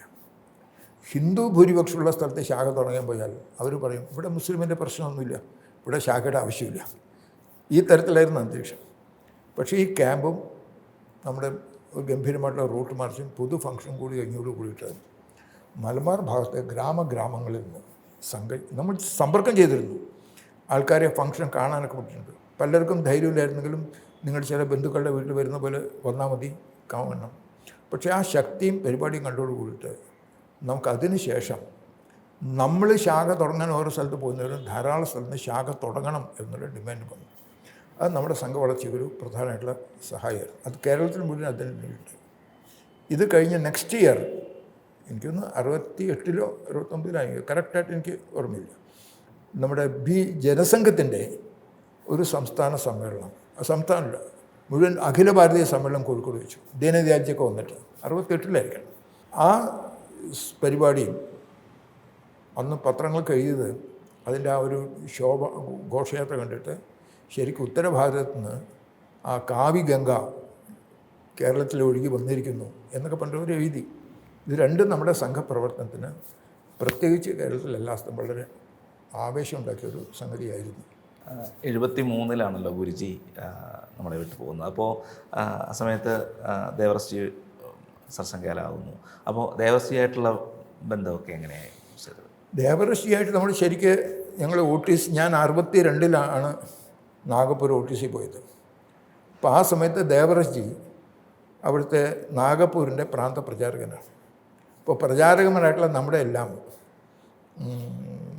ചർച്ചാ പ്രമുഖ് ദേവർശ്രീയായിരുന്നു. അതുകൊണ്ട് ചർച്ചാ പ്രമുഖം നമ്മൾ എന്നുള്ളെങ്കിൽ ആ തരത്തിൽ തന്നെ വളരെ നല്ല അടുത്ത ബന്ധം. കാരണം ഓരോരുത്തരുടെയും പേര് പറഞ്ഞിട്ട് അദ്ദേഹം വിളിക്കാൻ സാധിക്കും ചർച്ചാ പ്രമുഖം എന്നുള്ള നിലയ്ക്ക്. ആ ചർച്ചാ കേട്ടിൽ തന്നെ നമ്മൾ പൊതുവെ ഹിന്ദി അറിയാത്തതുകൊണ്ട് നമ്മൾ അനങ്ങാതിരിക്കും. അപ്പോൾ അദ്ദേഹത്തിൻ്റെ സ്വഭാവം ഓരോരുത്തരെ കൊണ്ട് സംസാരിപ്പിക്കുകയാണ്. അപ്പോൾ എന്നോടും ഒരു വിഷയത്തെക്കുറിച്ച് ചർച്ച നടക്കുമ്പോൾ അഭിപ്രായം പറയാൻ പറഞ്ഞു. ഞാൻ പറയുമ്പോഴേക്കും ഹിന്ദി വാക്കുകളൊന്നും വരുന്നില്ല. അപ്പോൾ ഒരു മലയാളത്തിൽ പറഞ്ഞാൽ മതി, നിങ്ങൾക്ക് ഈ വിഷയത്തെക്കുറിച്ച് നിങ്ങൾ മലയാളത്തിൽ പറഞ്ഞാൽ മതി എന്ന് പറഞ്ഞു. പരീക്ഷയുണ്ട്. പരീക്ഷ എഴുതുമ്പോൾ നമ്മൾ മലയാളത്തിലാണല്ലോ പരീക്ഷ എഴുതിയത്. അപ്പോൾ അദ്ദേഹം പേപ്പർ നോക്കണം എന്നിട്ട് പറയണം. അതേപോലെ തന്നെ ഓറൽ ഇതുണ്ട്. ഓറൽ അദ്ദേഹം പറയുമ്പോൾ നമുക്ക് സംസാരിക്കാനൊക്കെ കഷ്ടിച്ച് സാധിക്കും. പക്ഷേ ഈ പരീക്ഷ മലയാളത്തിൽ എഴുതിയ സമയത്ത് അദ്ദേഹം എന്നെ വിളിച്ചു. എന്നിട്ട് ആ ചോദ്യം അതിൻ്റെ ഉത്തരം എഴുതും. ശരി, ഇത്ര മാർക്ക് കൊടുക്കും, എന്നെ കൊണ്ട് തന്നെ കടലാസിൽ എഴുതിക്കും. ആ രീതിയിൽ ഒരു പ്രാക്ടിക്കലായിട്ടുള്ള ആൾ എങ്ങനെയാണ് എന്നുള്ളൊരു അനുഭവമാണ്. പിന്നെ അദ്ദേഹം കേരളത്തിൽ സർക്കാർ യുവാവ് എന്നുള്ള നിലയ്ക്ക് യാത്ര ചെയ്ത സമയത്ത് അദ്ദേഹം വർക്കല വെച്ചൊരു ബൈഠക്കുണ്ടായിരുന്നു, പ്രാന്ത പ്രകാശം ബാക്കി കാര്യങ്ങൾ. അതിൽ എല്ലാവരുമായിട്ട് വ്യക്തിപരമായിട്ട് സംസാരവും ചർച്ചയും ഇതൊക്കെ ഉള്ളതുകൊണ്ട് അത് നമ്മുടെ പ്രവർത്തനത്തിനൊരു ദിശ കൊടുക്കുന്നൊരു ബൈഠക്കായിരുന്നു. അതുകൊണ്ട് ദേവർജിയായിട്ട് നമ്മൾ ആ ഒരു ഇതിലുള്ള പരിചയം കാര്യങ്ങളുണ്ട്. അദ്ദേഹം പിന്നെ എല്ലാ കാര്യങ്ങൾക്കും വളരെ ബ്ലണ്ടായിട്ട് കാര്യങ്ങളൊക്കെ പറയുന്ന പ്രകൃതക്കാരനൊക്കെ ആയ കാരണം നമുക്ക് അദ്ദേഹത്തിൻ്റെ പ്രകൃതം അറിയാം. കേരളത്തിലൊക്കെ വരുന്ന സമയത്ത് അദ്ദേഹത്തിൻ്റെ ഒരു സമയത്ത് അദ്ദേഹം പറഞ്ഞു, ഇവിടെ കേരളത്തിൽ യാത്ര ചെയ്യുമ്പോൾ ഇവിടെ കംപ്ലീറ്റായിട്ടൊരു ക്രിസ്ത്യൻ ഡോമിനേഷൻ എല്ലാ കമ്മ്യൂണിസ്റ്റ് കാര്യങ്ങളൊക്കെയാണ്. കേരളം മുഴുവൻ ഒരു ടൗൺ പോലെയാണ്. അതുകൊണ്ട് ആ തരത്തിലുള്ള പ്രവർത്തനത്തിന് വേണ്ടിയുള്ള ഒരു ഡയറക്ഷനൊക്കെ ആ സമയത്ത് അദ്ദേഹത്തിന് കിട്ടാറുണ്ടായിരുന്നു. ശരിക്ക് നമ്മുടെ ദേവർഷിയുടെ വരവ് അത് 73-ൽ പൂജന് ഗുരുജിയുടെ ഇത് കഴിഞ്ഞ ശേഷം തൃശ്ശൂർ വെച്ചിട്ട് വലിയൊരു ക്യാമ്പ് നടത്തിയിരുന്നു. ആ ക്യാമ്പിൽ സർസംഘചാലകൻ എന്നുള്ള നിലയ്ക്ക് അദ്ദേഹം വന്നിരുന്നു. അതും കേരളത്തിലെ ഒരു ചരിത്ര പ്രസിദ്ധമായിട്ടുള്ള സംഗതിയാണ്. 3 ദിവസം ദേവർഷി സ്വയം സേവകരുടെ തന്നെ അവിടെ ടെൻറ്റ് പോലെ കെട്ടിട്ട് അതിലാണ് അദ്ദേഹം താമസിച്ചതും കാര്യങ്ങളൊക്കെ. അതുകൊണ്ട് മാർഗദർശനം കിട്ടി. ആ ക്യാമ്പിൽ വെച്ചിട്ടാണ് നമ്മുടെ റൂട്ട് മാർച്ചും പൊതു ഫംഗ്ഷനും ഒക്കെ കണ്ടിട്ട് കേരളത്തിൽ RSS നുള്ളിക്കളയാൻ പറ്റാത്തൊരു ശക്തിയാണെന്ന് തെളിയിച്ചിരിക്കുന്നു. ഗ്രൗണ്ടിൽ റൂട്ട് മാർച്ച് നമ്മുടെ അടിയന്തരാവസ്ഥ കാലഘട്ടം കഴിഞ്ഞ ശേഷം ദേവർഷിയുടെ ആദ്യത്തെ വരവ് കേരളത്തിലുണ്ടായിരുന്നു. അന്ന് തിരുവനന്തപുരത്ത് വെച്ചിട്ട് പ്രമുഖരായിട്ടുള്ള വ്യക്തികളുടെ ഒരു അതിൽ അദ്ദേഹത്തിൻ്റെ സംഭാഷണവും ആ പ്രമുഖ ആൾക്കാരുടെ ക്വസ്റ്റ്യൻ ആൻസറൊക്കെ ആയിട്ട് കറക്റ്റായിട്ട് അവരുടെ മനസ്സിൽ ഉള്ള ആ ഉത്തരമൊക്കെ അത് വലിയൊരു അന്തരീക്ഷം ആൾക്കാരുടെ ഇടയിൽ ഉണ്ടാക്കിയിരുന്നു. അങ്ങനെ ദേവറസ്ജി നമ്മുടെ സംഘടനാ പ്രവർത്തനത്തിൽ ആദ്യം തന്നെ പറഞ്ഞിട്ട് ഗുരുജിയെ പോലെയുള്ളൊരു പ്രതിഭ കാര്യങ്ങൾ തന്നെ, പക്ഷേ മാനേജ്മെൻറ്റും ഡയറക്ഷനും അത് കൃത്യമായിട്ട് കൊടുക്കുന്നത് സംഗതിയായിരുന്നു. കേരളത്തിലെ സംഘപ്രവർത്തനത്തിൽ നിർണായകമായൊരു സംഭവമായിരുന്നു 75-ലെ അടിയന്തരാവസ്ഥക്കാലം. ഒരുപാട് അതിനുശേഷം വളരെ അധികം സ്ഥലങ്ങളിലേക്ക് സംഘപ്രവർത്തനം വ്യാപിക്കാനുള്ളൊരു പ്രധാന കാരണവും അടിയന്തരാവസ്ഥയിലുള്ള ആ പ്രവർത്തനത്തിൻ്റെ മേന്മ ഉണ്ടായിരുന്നു. സേതുവേട്ടൻ അന്ന് ഒളിവിലായിരുന്നോ അതോ? അതെ, ഞാൻ ഒളിവിലായിരുന്നു, ആലുവയിലായിരുന്നു. അപ്പോൾ സേതുവേട്ടന് പ്രത്യേകം പേരുണ്ടായിരുന്നു. ഞാൻ ശരിക്ക് ആദ്യം ഇവിടെ ഉണ്ടായിരുന്നതിൻ്റെ പേര് ശങ്കരൻകുട്ടി എന്നായിരുന്നു. ശങ്കരൻ അച്ഛൻ്റെ പേര്. അപ്പോൾ ശങ്കരൻകുട്ടി എന്നുള്ള പേരിലാണ് അറിയപ്പെടുന്നത്. അപ്പോൾ ഇവിടെ എറണാകുളം വിഭാഗം ഞാൻ ചെന്ന് അടിയന്തരാവസ്ഥ പ്രഖ്യാപിക്കുന്ന ഈ കാര്യാലയത്തിൻ്റെ പാലുകാച്ചൽ കറവാണ്. യാത്ര ജോഷിജി ഇവിടെ ഉണ്ടായിരുന്നു. അപ്പോൾ രാവിലെയാണ് ഇങ്ങനെ തലേദിവസം അടിയന്തരാവസ്ഥ പ്രഖ്യാപിച്ചെന്നും പ്രധാനപ്പെട്ട ആൾ ജയിലാണെന്നും. അതുകൊണ്ട് പാലുകാച്ചൽ കർമ്മങ്ങൾ ഒഴിഞ്ഞുകൊണ്ട് തന്നെ കേരളത്തിൻ്റെ മുഖ്യ ഭരണപ്രമുഖന്മാർ പ്രചാരകന്മാരെല്ലാവരും വന്നിരുന്നു. അദ്ദേഹം ഉടൻ തന്നെ മീറ്റിംഗ് വിളിച്ചു കൂട്ടിയിട്ട് അടിയന്തരാവസ്ഥ പ്രഖ്യാപിച്ചിട്ടുണ്ട്, യാതൊരു സംശയം വേണ്ട, ഈ സ്ഥിതിയിൽ അവർ ഉടനെ സംഘത്തെ നിരോധിക്കും, അപ്പം നമ്മുടെ പ്രവർത്തനം എന്തായിരിക്കണം എന്നൊക്കെ ചോദിച്ച് ചർച്ച ചെയ്തു. ഉടനെ അദ്ദേഹം പറഞ്ഞു, നമ്മുടെ മുതിർന്ന ആൾക്കാർ മിക്കവാറും അറസ്റ്റൊക്കെ ഉണ്ടാകും, കാര്യവാഹക്, സംഘചാലക് ഇതുപോലുള്ള അധികാരിമാർ ഗൃഹസ്ഥന്മാരാണ്, അവർക്ക് ഉള്ളിൽ പോകാൻ സാധിക്കില്ല, അവരെല്ലാവരും അറസ്റ്റ് ചെയ്താൽ അറസ്റ്റിന് വിധേയമാകുക, നിയമപരമായിട്ട് എങ്ങനെയാണ് രക്ഷപ്പെടാൻ സാധിക്കുക നമുക്ക് പിന്നീട് നോക്കാം. എല്ലാ പ്രചാരകന്മാരും ഉടനെ അണ്ടർഗ്രൗണ്ടിൽ പോകാൻ തയ്യാറാണ്. കാര്യയിലും വിടണം, ഏതെങ്കിലും സ്വയംസേൻ്റെ വീട്ടിൽ താമസമാക്കണം. ഒരു ദീർഘമായിട്ടുള്ള പോരാട്ടത്തിന് നമ്മൾ തയ്യാറാകേണ്ടി വരും. ആ പോരാട്ടത്തിൻ്റെ രൂപവും കാര്യങ്ങളൊക്കെ നമുക്ക് പിന്നീട് കിട്ടും. ഇപ്പോൾ ഇമ്മീഡിയറ്റ് പോവുക, ഇപ്പോൾ തന്നെ പോവുക, കാര്യാലയങ്ങളിൽ നിന്ന് വിടുക, സ്വയംസേൻ്റെ വീട്ടിൽ താമസമാക്കുക എന്ന് പറഞ്ഞിട്ട് അടിയന്തരാവസ്ഥയിൽ പ്രവർത്തനത്തിന് പൂർണ്ണമായിട്ടുള്ള ഡയറക്ഷൻ അദ്ദേഹത്തിന് കിട്ടി. ഇത് കഴിഞ്ഞ ശേഷം പിന്നെ അടിയന്തരാവസ്ഥ പ്രഖ്യാപിച്ചുകൊണ്ടതിന് അഖില ഭാരതീയ ആൾക്കാരെല്ലാവരും കൂട്ടിയിട്ട് രഹസ്യമായിട്ടാണെങ്കിൽ 40 കൂടി അവർ നിശ്ചയിച്ചു 2 കാര്യങ്ങൾ. ഒന്ന്, അടിയന്തരാവസ്ഥ കഴിഞ്ഞ് സംഘത്തെ നിരോധിക്കും, അതുകൊണ്ട് ഈ യാത്രാജിക്ക് നിശ്ചയിച്ച പോലെ തന്നെ അതുകൊണ്ട് അണ്ടർഗ്രൗണ്ടിൽ പോകേണ്ട കാര്യങ്ങളൊക്കെ നിശ്ചയിച്ചു. ബാളാസാഹേബ് അറസ്റ്റിന് വിധേയമാകുക. അതുകൊണ്ട് അദ്ദേഹം നാഗ്പൂരിലേക്ക് ബോംബെയിൽ നിന്ന് മറ്റ് ഡൽഹിയിൽ നിന്ന് മറ്റ് വരുന്ന സമയത്ത് നിന്ന് നാഗ്പൂർ വരുന്നതിന് മുമ്പ് അദ്ദേഹത്തെ അറസ്റ്റ് ചെയ്തു. അവിടെ വെച്ചിട്ട് തീരുമാനിച്ചത്, ഒന്ന്, നമ്മുടെ സംഘത്തിൻ്റെ വിവിധ ക്ഷേത്ര സംഘടനകൾ വേറെ വേറെ വേറെ സംഘടന പ്രവർത്തിക്കില്ല, കോമൺ കമാൻഡ്, ഒരു സംഘടന കീഴിൽ എല്ലാവരും ഈ അടിയന്തരാവസ്ഥയ്ക്കെതിരായിട്ടുള്ള പോരാട്ടത്തിൻ്റെ ഭാഗമായിട്ട് മാറണം. 2, സംഘടനാ പ്രവർത്തനം നിൽക്കരുത്, അതുകൊണ്ട് ഓപ്പണായിട്ട് ശാഖ നടത്താൻ സാധിക്കില്ല, അതുകൊണ്ട് സ്വയം ചെറിയ ചെറിയ ചെറിയ ഗ്രൂപ്പായിട്ട് നിത്യേന കൂടണം ഏതെങ്കിലും സ്ഥലത്ത്, സംശയം ഉണ്ടാകാത്ത രീതിയിൽ എന്തെങ്കിലും പരിപാടി നടത്തുക, അറസ്റ്റിന് സാഹചര്യം ഉണ്ടാകരുത്. 3, വ്യാപകമായിട്ടുള്ള ജനജാഗരണത്തിന് വേണ്ടിയുള്ള പരിപാടികൾ തയ്യാറാകണം, സമൂഹത്തെ ഈ തരത്തിലുള്ള തീരുമാനമായിട്ട്. പിന്നെ നാഗപ്പൂരിൽ നിന്നാണല്ലോ ഓരോ സ്ഥലത്തും പോയിട്ട് ശാഖകൾക്ക് തുടങ്ങിയത്. അപ്പോൾ അങ്ങനെയുള്ള അധികാരിമാർക്ക് അതാത് സംസ്ഥാനത്തിൽ എവിടെ പോകണം, ആരെ കാണണം എന്നറിയാം. അതുകൊണ്ട് തേങ്കളിജി കേരളത്തിൽ വന്നു, കോഴിക്കോട് പോയി, അദ്ദേഹം കോഴിക്കോട് പ്രവൃത്തികളാണ്, ആരുടെയും സഹായമില്ല, നമ്മുടെ പഴയ സ്വയംസേവ വീട്ടിൽ പോയി. പിന്നെ അവരിൽ നിന്ന് നമ്മുടെ സംഘത്തിൻ്റെ ഹരിയേട്ടൻ്റെ കേന്ദ്രം അന്ന് കോഴിക്കോടായിരുന്നു, ഹരിയേട്ടനെ കണ്ടെത്തി വിരിഞ്ഞു, എല്ലാ ഡയറക്ഷനും കിട്ടി, തമ്മിൽ ബന്ധപ്പെടാനുള്ള നമ്പർ ഏതാണ് എന്നുള്ള കാര്യങ്ങളെല്ലാം നിശ്ചയിച്ചു. അതിൻ്റെ അടിസ്ഥാനത്തിൽ പിന്നെ നമ്മളൊരു സെറ്റ് ആൾക്കാർ, നമ്മളൊരു 8-9 പേര് ഗുരുവായൂരിൽ ഒരുമിച്ച് രഹസ്യമായിട്ട് കൂടിയിട്ട് കേരളത്തിൻ്റെ പ്രവർത്തനം തീരുമാനിച്ചു. അപ്പോൾ ആദ്യത്തെ സംഗതി, ഉടനെ നമ്മളൊരു സമരവും കാര്യങ്ങളല്ല, സത്യമായിട്ടുള്ള വാർത്തകൾ ജനങ്ങൾ എത്തിക്കാനുള്ള എന്തെങ്കിലും സംവിധാനം ഉണ്ടാകണം. അതോടൊപ്പം തന്നെ സമ്പർക്കം പ്രമുഖരായിട്ടുള്ളവർക്ക് കാണുക, സ്വയംസേവയുടെ ശക്തിയാണ്, ഇത്തരത്തിൽ പ്രവർത്തനം ആരംഭിച്ചു. 5 മാസത്തിനുള്ളിലാണ് പിന്നെ സത്യാഗ്രഹത്തിന് വേണ്ടിയിട്ട് തയ്യാറായത്. വിവിധ മറ്റ് സംഘടനകളുണ്ട്, അവരുമായിട്ടൊക്കെ നമ്മൾ ബന്ധം വയ്ക്കണമെന്നുണ്ടായിരുന്നു, കമ്മ്യൂണിസ്റ്റുകാരടക്കം. പക്ഷേ അവർക്കാർക്കും ഈ ഒരു സത്യാഗ്രഹത്തിന് സാധിക്കുമോ, ആൾക്കാർ വരുമോ എന്നുള്ളൊരു ധൈര്യം ഉണ്ടായിരുന്നില്ല. പക്ഷേ സംഘം ആ തരത്തിലുള്ള കാര്യങ്ങൾ ചെയ്യാൻ തീരുമാനിച്ചു. അതനുസരിച്ച് സത്യാഗ്രഹ പരിപാടി നമ്മുടെ കേരളത്തിൽ നമ്മൾ പ്രത്യേകിച്ച് വിദ്യാർത്ഥികളടക്കം എല്ലാ ആൾക്കാരും നമ്മളൊരു കാര്യം നിശ്ചയിച്ചിരുന്നു, ആരും നിർബന്ധത്തിനോ സമ്മർദ്ദത്തിനോ വഴി. അപ്പോൾ അടിയന്തരാവസ്ഥ സമയത്ത് ജയിലിൽ പോയാൽ എന്തായിരിക്കും അവസ്ഥ, എന്തെല്ലാം കഷ്ടപ്പെടാൻ വരും. പോലീസിൻ്റെ സമയം 1948 മാർക്സിസ്റ്റ് അവരുടെ സത്യാഗ്രഹത്തിൻ്റെ അനുഭവം നോക്കുന്നുണ്ട്. ശ്രമിച്ചത് അടിച്ചമർത്തിയത്, പ്രത്യേകിച്ച് അധികാരമുള്ള സമയത്ത് എന്ത് ചെയ്യാൻ, ജയിലിൽ പോയാൽ പുറത്ത് വരാൻ സാധിക്കുമെന്ന് അറിയില്ല. ഇതൊക്കെ അറിഞ്ഞുകൊണ്ട് സത്യാഗ്രഹത്തിന് വരാൻ തയ്യാറാണ്. ഏകദേശം 7000-ൽ കൂടുതൽ സ്വയംസേവ സത്യാഗ്രഹം, മുഴുവനും സത്യാഗ്രഹത്തിലെ മെയിനായിട്ടുള്ള പങ്ക് ആയിരുന്നു. അപൂർവമായിട്ട് പല സ്ഥലത്ത് ചില ആൾക്കാർ വന്നിരുന്നതല്ലാതെ ബാക്കി വിവിധ സംഘടനകൾ സത്യാഗ്രഹത്തിൽ കാര്യമായിട്ട് പങ്കുണ്ടായിരുന്നില്ല. പിന്നെ നമ്മുടെ സംഘത്തിൻ്റെ പ്രമുഖരായിട്ടുള്ള ആൾക്കാരെ ആനന്ദേട്ടനെയും ബാക്കിയുള്ളവർക്ക് അറസ്റ്റ് ചെയ്തിരുന്നു. ഞാൻ ഇവിടെ ഒരു സെൻറ്റർ ഉണ്ട്, ആലുവ പരിസരത്ത് മുഴുവൻ സത്യാഗ്രഹത്തിനുള്ള പ്രവർത്തനം, ജനറൽ അണ്ടർഗ്രൗണ്ട് പ്രവർത്തനം ഞാനിവിടെ നിർവഹിച്ചു. അടിയന്തരാവസ്ഥ തുടർന്ന സമയത്ത് പരമേശ്വരിക്ക് സുഖമില്ലായിരുന്നു. പക്ഷേ അടിയന്തരാവസ്ഥ സമയത്ത് പരമേശ്വരിക്ക് നിർബന്ധമാണ് സത്യാഗ്രഹം ചെയ്ത് ജയിലിൽ പോകണമെന്ന്.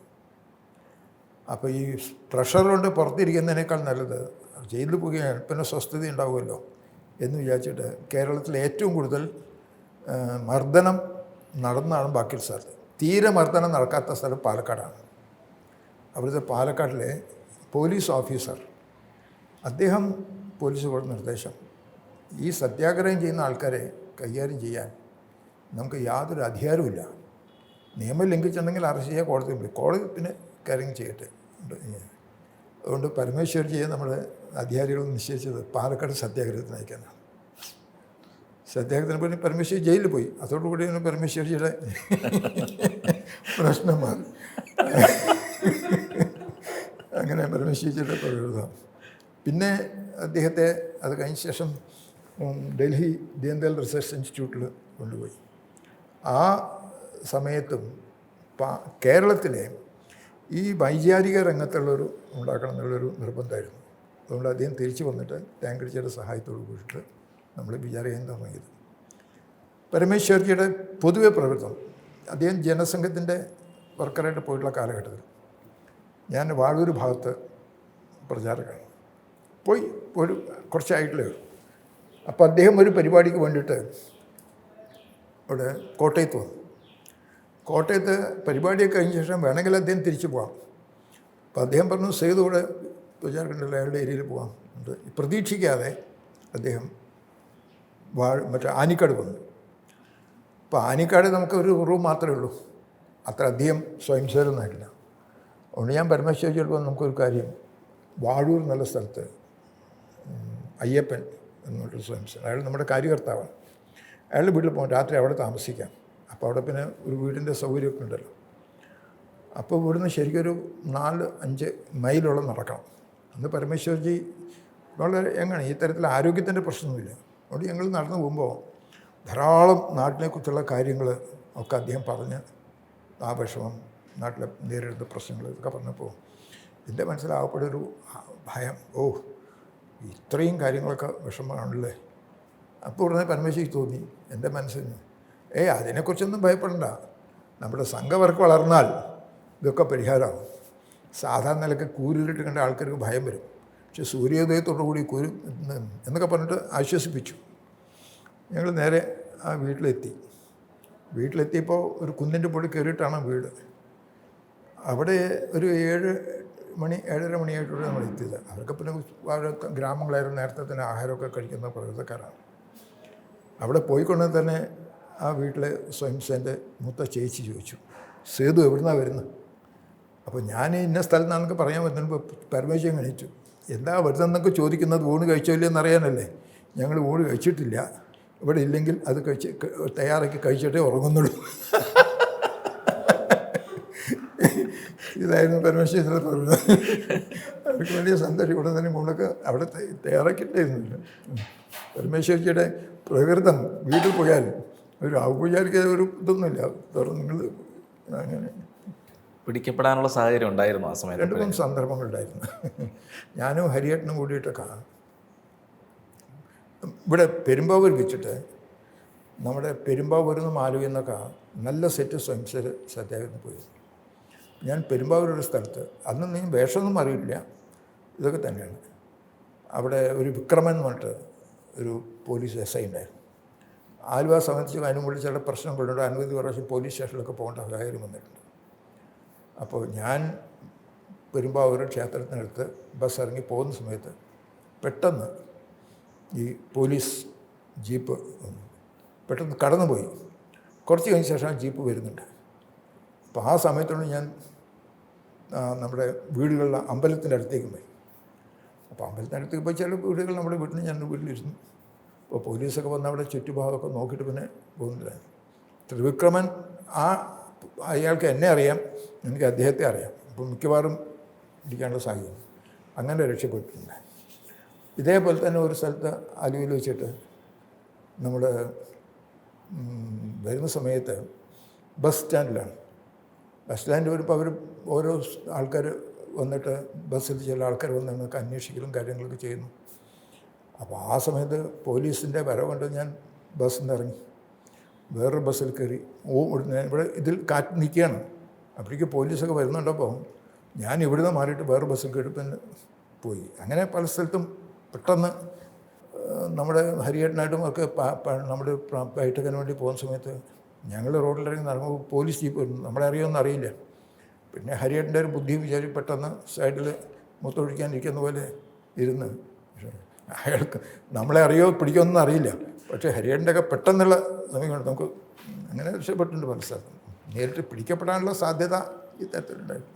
അടിയന്തരാവസ്ഥ കാലഘട്ടത്തിലെ നമ്മുടെ 2-3 അനുഭവങ്ങൾ സ്വയം സേവകർ സംഘത്തിൻ്റെ പ്രചാരകന്മാർ വീടുകളിൽ താമസിക്കുന്നു. അവർക്ക് റിസ്ക്കാണ്. അവിടെ വെച്ച് എന്തെങ്കിലും അവർ അറസ്റ്റ് ചെയ്യുകയോ കാര്യങ്ങൾ ചെയ്താൽ നമ്മുടെ ആ വീടും തന്നെ ആവും. പക്ഷേ നമ്മുടെ വീട്ടമ്മമാർ വളരെ വളരെ റിസ്ക് എടുത്ത് നമ്മളെ സഹായിച്ചു. ഇപ്പോൾ ഇവിടെ എറണാകുളത്ത് നമ്മുടെ തമ്മനത്ത് നമ്മുടെ സ്വയം സേവകൻ്റെ വീട്ടിൽ അയാളുടെ വീട്ടിൽ തന്നെ ഭാസ്കറാവിൻ്റെ വ്യക്തിപരമായ കാര്യങ്ങൾ നോക്കാനും അത്യാവശ്യമായിട്ടുള്ള അദ്ദേഹത്തിൻ്റെ യാത്ര എവിടെ പോകണം എന്നൊക്കെ നിശ്ചയിക്കാനൊക്കെ ഒരു സ്വയം സേവകർ KC ബാലൻ അദ്ദേഹം അവിടെ ഒരു വീട്ടിൽ താമസിക്കുന്നുണ്ടായിരുന്നു. എന്തോ അറിയാതെ രാത്രിക്ക് പോലീസ് ആ വീട്ടിൽ വരുന്നു. ചെറിയ വീടാണ്. വീടിൻ്റെ മുൻവശത്തൊരു ചെറിയ മുറിൻ്റെ അതിലാണ് താമസിക്കുന്നത്. വീടിൻ്റെ നടുവിലെ കുറച്ച് സ്ഥലത്ത് ഈ അമ്മയും 2 പെൺകുട്ടികളും 2 ആൺകുട്ടികളും അവർക്ക് അവിടെ കിടക്കാം. ഭർത്താവ് മരിച്ചുപോയി. ആ രീതിയിൽ താമസിക്കുന്ന വീട്. പെട്ടെന്ന് ആ ജീപ്പ് അവിടെ വരുന്നു. ജീപ്പിൻ്റെ ശബ്ദത്തിൽ അമ്മ ഉണർന്നു. അമ്മ മെയിൻ ഗേറ്റ് മറ്റേ വാതിൽ തുറന്ന് പുറത്ത് വന്നാൽ സൈഡിലെ റൂം കാണും. ഇവരെന്ത് ചെയ്തു? പുറത്തേക്ക് പിന്നിൽ കൂടെ ഇറങ്ങിപ്പോയി. അപ്പോൾ പോലീസ് നിൽക്കുന്നു. നിങ്ങളുടെ മകനെ ഇവിടെ. ഇപ്പോൾ സാറേ അവൻ ഉറങ്ങാൻ, അവനെ വിളിച്ചോണ്ട് നമുക്ക് വേണം. അപ്പോൾ സാറേ അവനെ ഇവിടെ പാൽ കൊടുക്കാനായിട്ട് വേറെ ആരുമില്ല, കുട്ടികൾ വേറെ ആരുമില്ല, നമ്മൾ പാൽ കൊടുത്ത് ജീവിക്കുന്നവരാണ്. പക്ഷേ അവനെ ഞങ്ങൾ കൊണ്ടുവിട്ട് വിടാം, ഉടൻ തന്നെ വിടാം. പക്ഷേ അയാൾ നമുക്ക് ചോദ്യം ചെയ്യണം.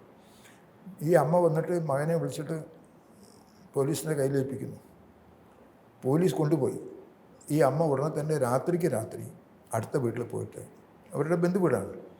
നമ്മുടെ വീട്ടിലൊരാളുണ്ട്, RSSൻ്റെ ആൾ. മകനെ കൊണ്ടുപോയിട്ടുണ്ട്. ചിലപ്പോൾ അവനെ അടിച്ചാൽ ചില കാര്യങ്ങൾ പറയും. വിചാരിച്ചു തൽക്കാലം അവനെ ഇവിടെ താമസിപ്പിക്കണം എന്ന് പറഞ്ഞ് രാത്രി വന്ന് ഇയാളെ വിളിച്ച് കടലാസ് സഹിതം എല്ലാ റെക്കോർഡും സഹിതം അങ്ങോട്ട് പോയി താമസമാക്കിയിട്ട് അമ്മ ഒന്ന് കിടന്നു. അയാളെ പിന്നെ ഒരാഴ്ച കഴിഞ്ഞ ശേഷം ഒരു പോസ്റ്റർ ഒട്ടിച്ചു വന്ന് ആരോ പരാതി കൊടുത്തു ഈ വീട്ടിലെ കുറിച്ചിട്ട്. അയാളെ കൊണ്ട് പിന്നെ വിടുന്നത്.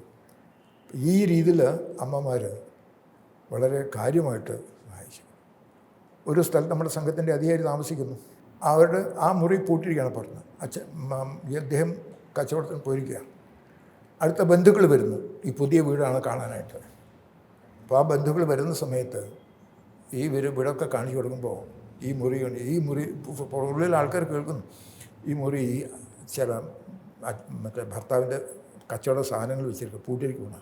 റൂം താക്കോൽ അദ്ദേഹത്തിൻ്റെ കയ്യിലാണ് എന്നൊക്കെ പറഞ്ഞ് ഭർത്താവ് ഉച്ചയ്ക്ക് ഊണ് കഴിക്കാൻ വന്നോളം തന്നെ പറയുന്നു, ഞാനിങ്ങനെ പറഞ്ഞിട്ടുണ്ട്, കൊണ്ട് താക്കോൽ കടയിൽ വെച്ചിരിക്കാമെന്ന് പറയണം. എന്നിട്ട് ആഹാരമൊക്കെ കഴിഞ്ഞ ശേഷം ഈ സാധാരണക്ക് ബന്ധുക്കളെന്ന് ഇപ്പോൾ എന്തിനാ തിരിച്ച് പോകുന്നതെന്ന് പറയാം. പക്ഷേ ഈ അമ്മ ഭർത്താവിന് ചോദിക്കുന്നു, നിങ്ങളിപ്പോൾ കടയിൽ പോയി കഴിഞ്ഞാൽ, കാറ് പോയി കഴിഞ്ഞാൽ പിന്നെ ഇവരെങ്ങനെയാണ് ബസ്സിൽ പോവുക? ഏതായാലും പോകുന്ന സമയത്ത് അവർ ബസ് സ്റ്റാൻഡിലാക്കിയിട്ട് പോയാൽ പോരെ എന്നൊക്കെ അവർ യാത്ര കഴിഞ്ഞ ശേഷം പിന്നെ ഇത് ക്ഷമിക്കണം, ഊണ് കഴിക്കാൻ ഇത്തിരി താമസിച്ചു, അങ്ങനെയെങ്കിലും അവരെ ആക്കിയിട്ട് വന്നത്. ഈ രീതിയിൽ അമ്മമാർ നമ്മളെ സഹായിച്ചു. നമ്മുടെ ആലുവയിലെ ഒരു സ്വയം സേവകർ, അവർ കൊങ്കണിമാരാണ്. ജയിലിൽ പോയിട്ട് നമുക്ക് ചില കാര്യങ്ങൾ ആൾക്കാരെ അറിയിക്കണം. ആ സമയത്ത് മലയാളത്തിൽ പോയിട്ട് ഇവരോട് സംസാരിക്കാൻ നിൽക്കില്ല. ഇവർ പോയിട്ട് ഇവരുടെ ബ്രദർ ജയിലാണ്. ഇപ്പോൾ കൊങ്ങിണിയിൽ ചില കാര്യങ്ങളൊക്കെ അവരോട് ഇൻഫർമേഷൻ കൊടുക്കേണ്ടത് മുഴുവൻ കൊടുക്കും. പോലീസുകാർ പറഞ്ഞു, നിങ്ങൾ മലയാളത്തിലൊക്കെ സംഭവിക്കും, നിങ്ങൾ കൊങ്ങിണി തന്നെ, എൻ്റെ ചേട്ടനോട് എനിക്ക് ഈ ഭാഷ അല്ലാതെ ഞാനെങ്ങനെ സംസാരിക്കാം എന്ന് പറഞ്ഞിട്ട് ഈ തരത്തിൽ കമ്മ്യൂണിക്കേഷന് വേണ്ടിയിട്ട് നമ്മുടെ സഹോദരിമാർ പഠിച്ചിരുന്നു. വേറൊരു അമ്മ ഈ അടിയന്തരാവസ്ഥയിൽ സാമ്പത്തികമായിട്ടുള്ള കാര്യങ്ങൾ അത് നമുക്ക് ബാങ്കിൽ കൂടെ ചെയ്യാൻ നിവൃത്തില്ല. ബാങ്കിൽ പോയി കഴിഞ്ഞാൽ RSSൻ്റെ പേരുള്ള സംഗതിയാണ്.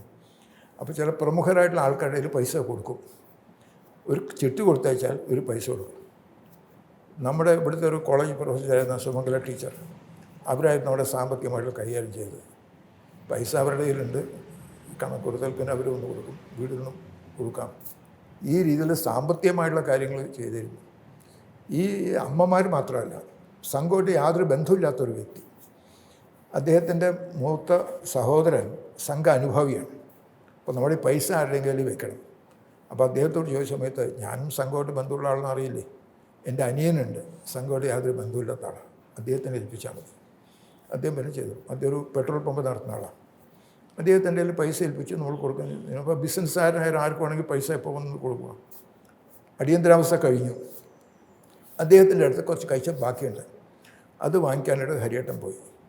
അപ്പോൾ ആ സമയത്ത് അദ്ദേഹം എത്രയാണോ നമ്മൾ പൈസ ഏൽപ്പിച്ചത് അതിന് എത്രയാണോ പലിശ കിട്ടുമായിരുന്നു, ആ പലിശ സഹിതം പൈസ തിരിച്ചു കൊടുക്കാൻ തയ്യാറാകും. അപ്പോൾ ഹരിയേട്ടൻ പറഞ്ഞു, ഞങ്ങൾക്ക് ഇത്രേ പൈസ കിട്ടാനുള്ളൂ. അദ്ദേഹം പറഞ്ഞു, എൻ്റെ നിങ്ങളുടെ പൈസ ഞാൻ വേറെ വെച്ചിട്ടില്ല, ഒരുമിച്ച് ബാങ്കിൽ അടച്ചിട്ടുണ്ട്, അതിൻ്റെ പലിശ കിട്ടിക്കൊണ്ട് ആ പലിശ നിങ്ങൾക്ക് അവകാശപ്പെട്ടതാണ്, അതുകൊണ്ട് പലിശ സഹിതം ഞാൻ തരുന്നു. അപ്പോൾ ഹരിയേട്ടൻ പറഞ്ഞു, തൽക്കാലം ഞങ്ങൾക്ക് കിട്ടാൻ പൈസ തരാണ്ട് തന്നാൽ മതി, ബാക്കിയുള്ളത് നമ്മുടെ ഗുരുദക്ഷിണ വരുമ്പോൾ അങ്ങ് ഒന്ന് ഗുരുദക്ഷിണ ചെയ്താൽ മതി. അതിന് ശേഷം അദ്ദേഹം റെഗുലറായിട്ട് ഗുരുദക്ഷിണ ആ പൈസയും പിന്നെ എല്ലാ വർഷവും ഗുരുദക്ഷിണ ഞാൻ വരാൻ തുടങ്ങി. ഈ തരത്തിലുള്ള വളരെ നല്ല അനുഭവങ്ങൾ ആ കാലഘട്ടത്തിൽ അടിയന്തരാവസ്ഥയെ തുറന്നുണ്ടായിട്ടുണ്ട്. കേരള പ്രാന്തം രൂപീകരിച്ചതിന് ശേഷം ഭാസ്കർ റാവുജി, ഹരിയേട്ടൻ, പിന്നെ സേതുവേട്ടനാണ് പ്രാന്തപ്രചാരകമാവുന്നത്. അപ്പോൾ ആ ഒരു കാലയളവ് എങ്ങനെയായിരുന്നു? അടിയന്തരാവസ്ഥ കഴിഞ്ഞ ശേഷമുള്ളൊരു കാലഘട്ടം കേരളത്തിൻ്റെ വളർച്ച. അടിയന്തരാവസ്ഥയ്ക്ക് തൊട്ട് മുമ്പ് നമ്മൾ വിവിധ ക്ഷേത്രങ്ങൾ എല്ലാ പ്രവർത്തനങ്ങളും ആരംഭിച്ചു. വനവാസി കല്യാണാശ്രമം, ഇതെല്ലാം. അടിയന്തരാവസ്ഥ കഴിഞ്ഞ് ഉടനെയുള്ളൊരു സന്ദർഭത്തിലാണ് നമ്മൾ വിദ്യാനികേതൻ്റെ പ്രവർത്തനം ആരംഭിക്കുന്നത് പാലക്കാട്. ഇപ്പോൾ ബാക്കി സ്ഥലത്തൊക്കെ വിദ്യാനികേതൻ്റെ പ്രവർത്തനമുണ്ട്, പക്ഷേ പാലക്കാട് ആ സ്ഥലം വാങ്ങിക്കാനും കാര്യങ്ങളൊക്കെ ഉള്ള പരിശ്രമം, അത് നമ്മുടെ കയ്യിൽ പൈസയില്ല, അതുകൊണ്ട് നമ്മുടെ സംഘാനുഭാവികളിൽ നിന്ന് 1000 രൂപ വെച്ച് വാങ്ങിച്ചിട്ട് ഒരു 20-30 ഏക്കർ സ്ഥലമാണത്. അത് വാങ്ങിച്ച് ക്രമേണ തിരിച്ചു കൊടുക്കാമെന്നായിരുന്നു. അങ്ങനെ വാങ്ങിച്ചു കഴിഞ്ഞാൽ സ്കൂളിൽ ആരംഭിച്ചപ്പോൾ തിരിച്ചു കൊടുക്കേണ്ടതിൻ്റെയും വാങ്ങിക്കുന്നതിൻ്റെയൊക്കെ ചുമതല ഹരിയേട്ടനായിരുന്നു. ഈ ഓരോരുത്തരും കണ്ട് കാര്യങ്ങളൊക്കെ സംസാരിക്കുന്ന സമയത്ത് ഇനി 1000 രൂപ തിരിച്ചു തരണമെന്നില്ല, അത് പിന്നെ സംഘത്തിന്. അങ്ങനെ നമുക്ക് വിദ്യാരം ആരംഭിക്കും. അടിയന്തരാവസ്ഥ കാലഘട്ടത്തിലാണ് ബാലഗോകുലത്തിൻ്റെ പ്രവർത്തനം ആരംഭിക്കുന്നത്. കാരണം വേറെ ഒന്നും ചെയ്യാൻ പറ്റില്ല. അപ്പോൾ കുട്ടികളുടെ ഈ ചെറിയ കൂട്ടായ്മകൾ പല സ്ഥലത്ത് തുടങ്ങി. അടിയന്തരാവസ്ഥ കഴിഞ്ഞ ഉടനെ വർഷമാണ് ആദ്യത്തെ ശോഭായാത്ര കോഴിക്കോട് നടക്കുന്നത്. അതിൽ മാന്യ യാത്രാജി വന്നിരുന്നു. അദ്ദേഹം പറഞ്ഞു, ഇതെല്ലാ വർഷവും നടക്കണം. അതുകൊണ്ട് കേരളത്തിൽ നമ്മൾ ഇന്നത്തെ ശോഭായാത്രയും അതിന് ശേഷമായിരുന്നു. ഇദ്ദേഹമായിരുന്നു MA സാറ് പ്രമുഖരായിട്ടുള്ള ആൾക്കാരെയൊക്കെ കോൺടാക്ട് ചെയ്യേണ്ടത്. അതുകൊണ്ട് സാഹിത്യകാരന്മാർ, അക്കിത്തം, BVM കൊറാത്ത്, ഇവർക്കായിട്ടൊരു ബന്ധം വെച്ചിട്ട് അവർ വന്നിരുന്നു. പിന്നെ തപസ്യ ആ രീതിയിൽ ആരംഭിച്ചതാണ്. അടിയന്തരാവസ്ഥ കഴിഞ്ഞ ശേഷമുള്ളൊരു കാര്യത്തിൽ ഐഡിയോളജിക്കലി നമ്മുടെ കാര്യം പോകാനായിട്ട് ഒരു വിചാര കേന്ദ്രം ഉണ്ടാക്കണം എന്ന് പറഞ്ഞിട്ട് പരമേശ്വർജി അതിനുള്ളിൽ നിറങ്ങി. അപ്പോൾ ഇന്ന് കാണുന്ന നമ്മുടെ വിവിധ മേഖല, അതിന് മുമ്പ് തന്നെ ക്ഷേത്ര സംസ്ഥയുടെ പ്രവർത്തനം ആരംഭിച്ചിരുന്നു. ഈ വിവിധ മേഖലകളുടെ പ്രവർത്തനങ്ങളുടെ മുഴുവൻ ആരംഭവും അതിൻ്റെ വികാസവും അടിയന്തരാവസ്ഥയ്ക്ക് ശേഷമാണ്. പക്ഷേ അതേ സമയത്ത് നമുക്ക് വേറൊരു കാര്യം നേരിടേണ്ടി വന്നത്, അടിയന്തരാവസ്ഥ കാലഘട്ടത്തിൽ സംഘത്തിൻ്റെ പ്രവർത്തനം, മാർക്സിസ്റ്റുകാരുടെ നിഷ്ക്രിയത. ഈ കാര്യം കൊണ്ട് അനവധി മാർക്സിസ്റ്റ് കേന്ദ്രങ്ങളിലേക്ക് നമ്മുടെ സംഘത്തിൻ്റെ പ്രവർത്തനം വളർന്നു. ഇത് മാർക്സിസ്റ്റുകാർക്ക് വലിയൊരു വിഷമുണ്ടാക്കി.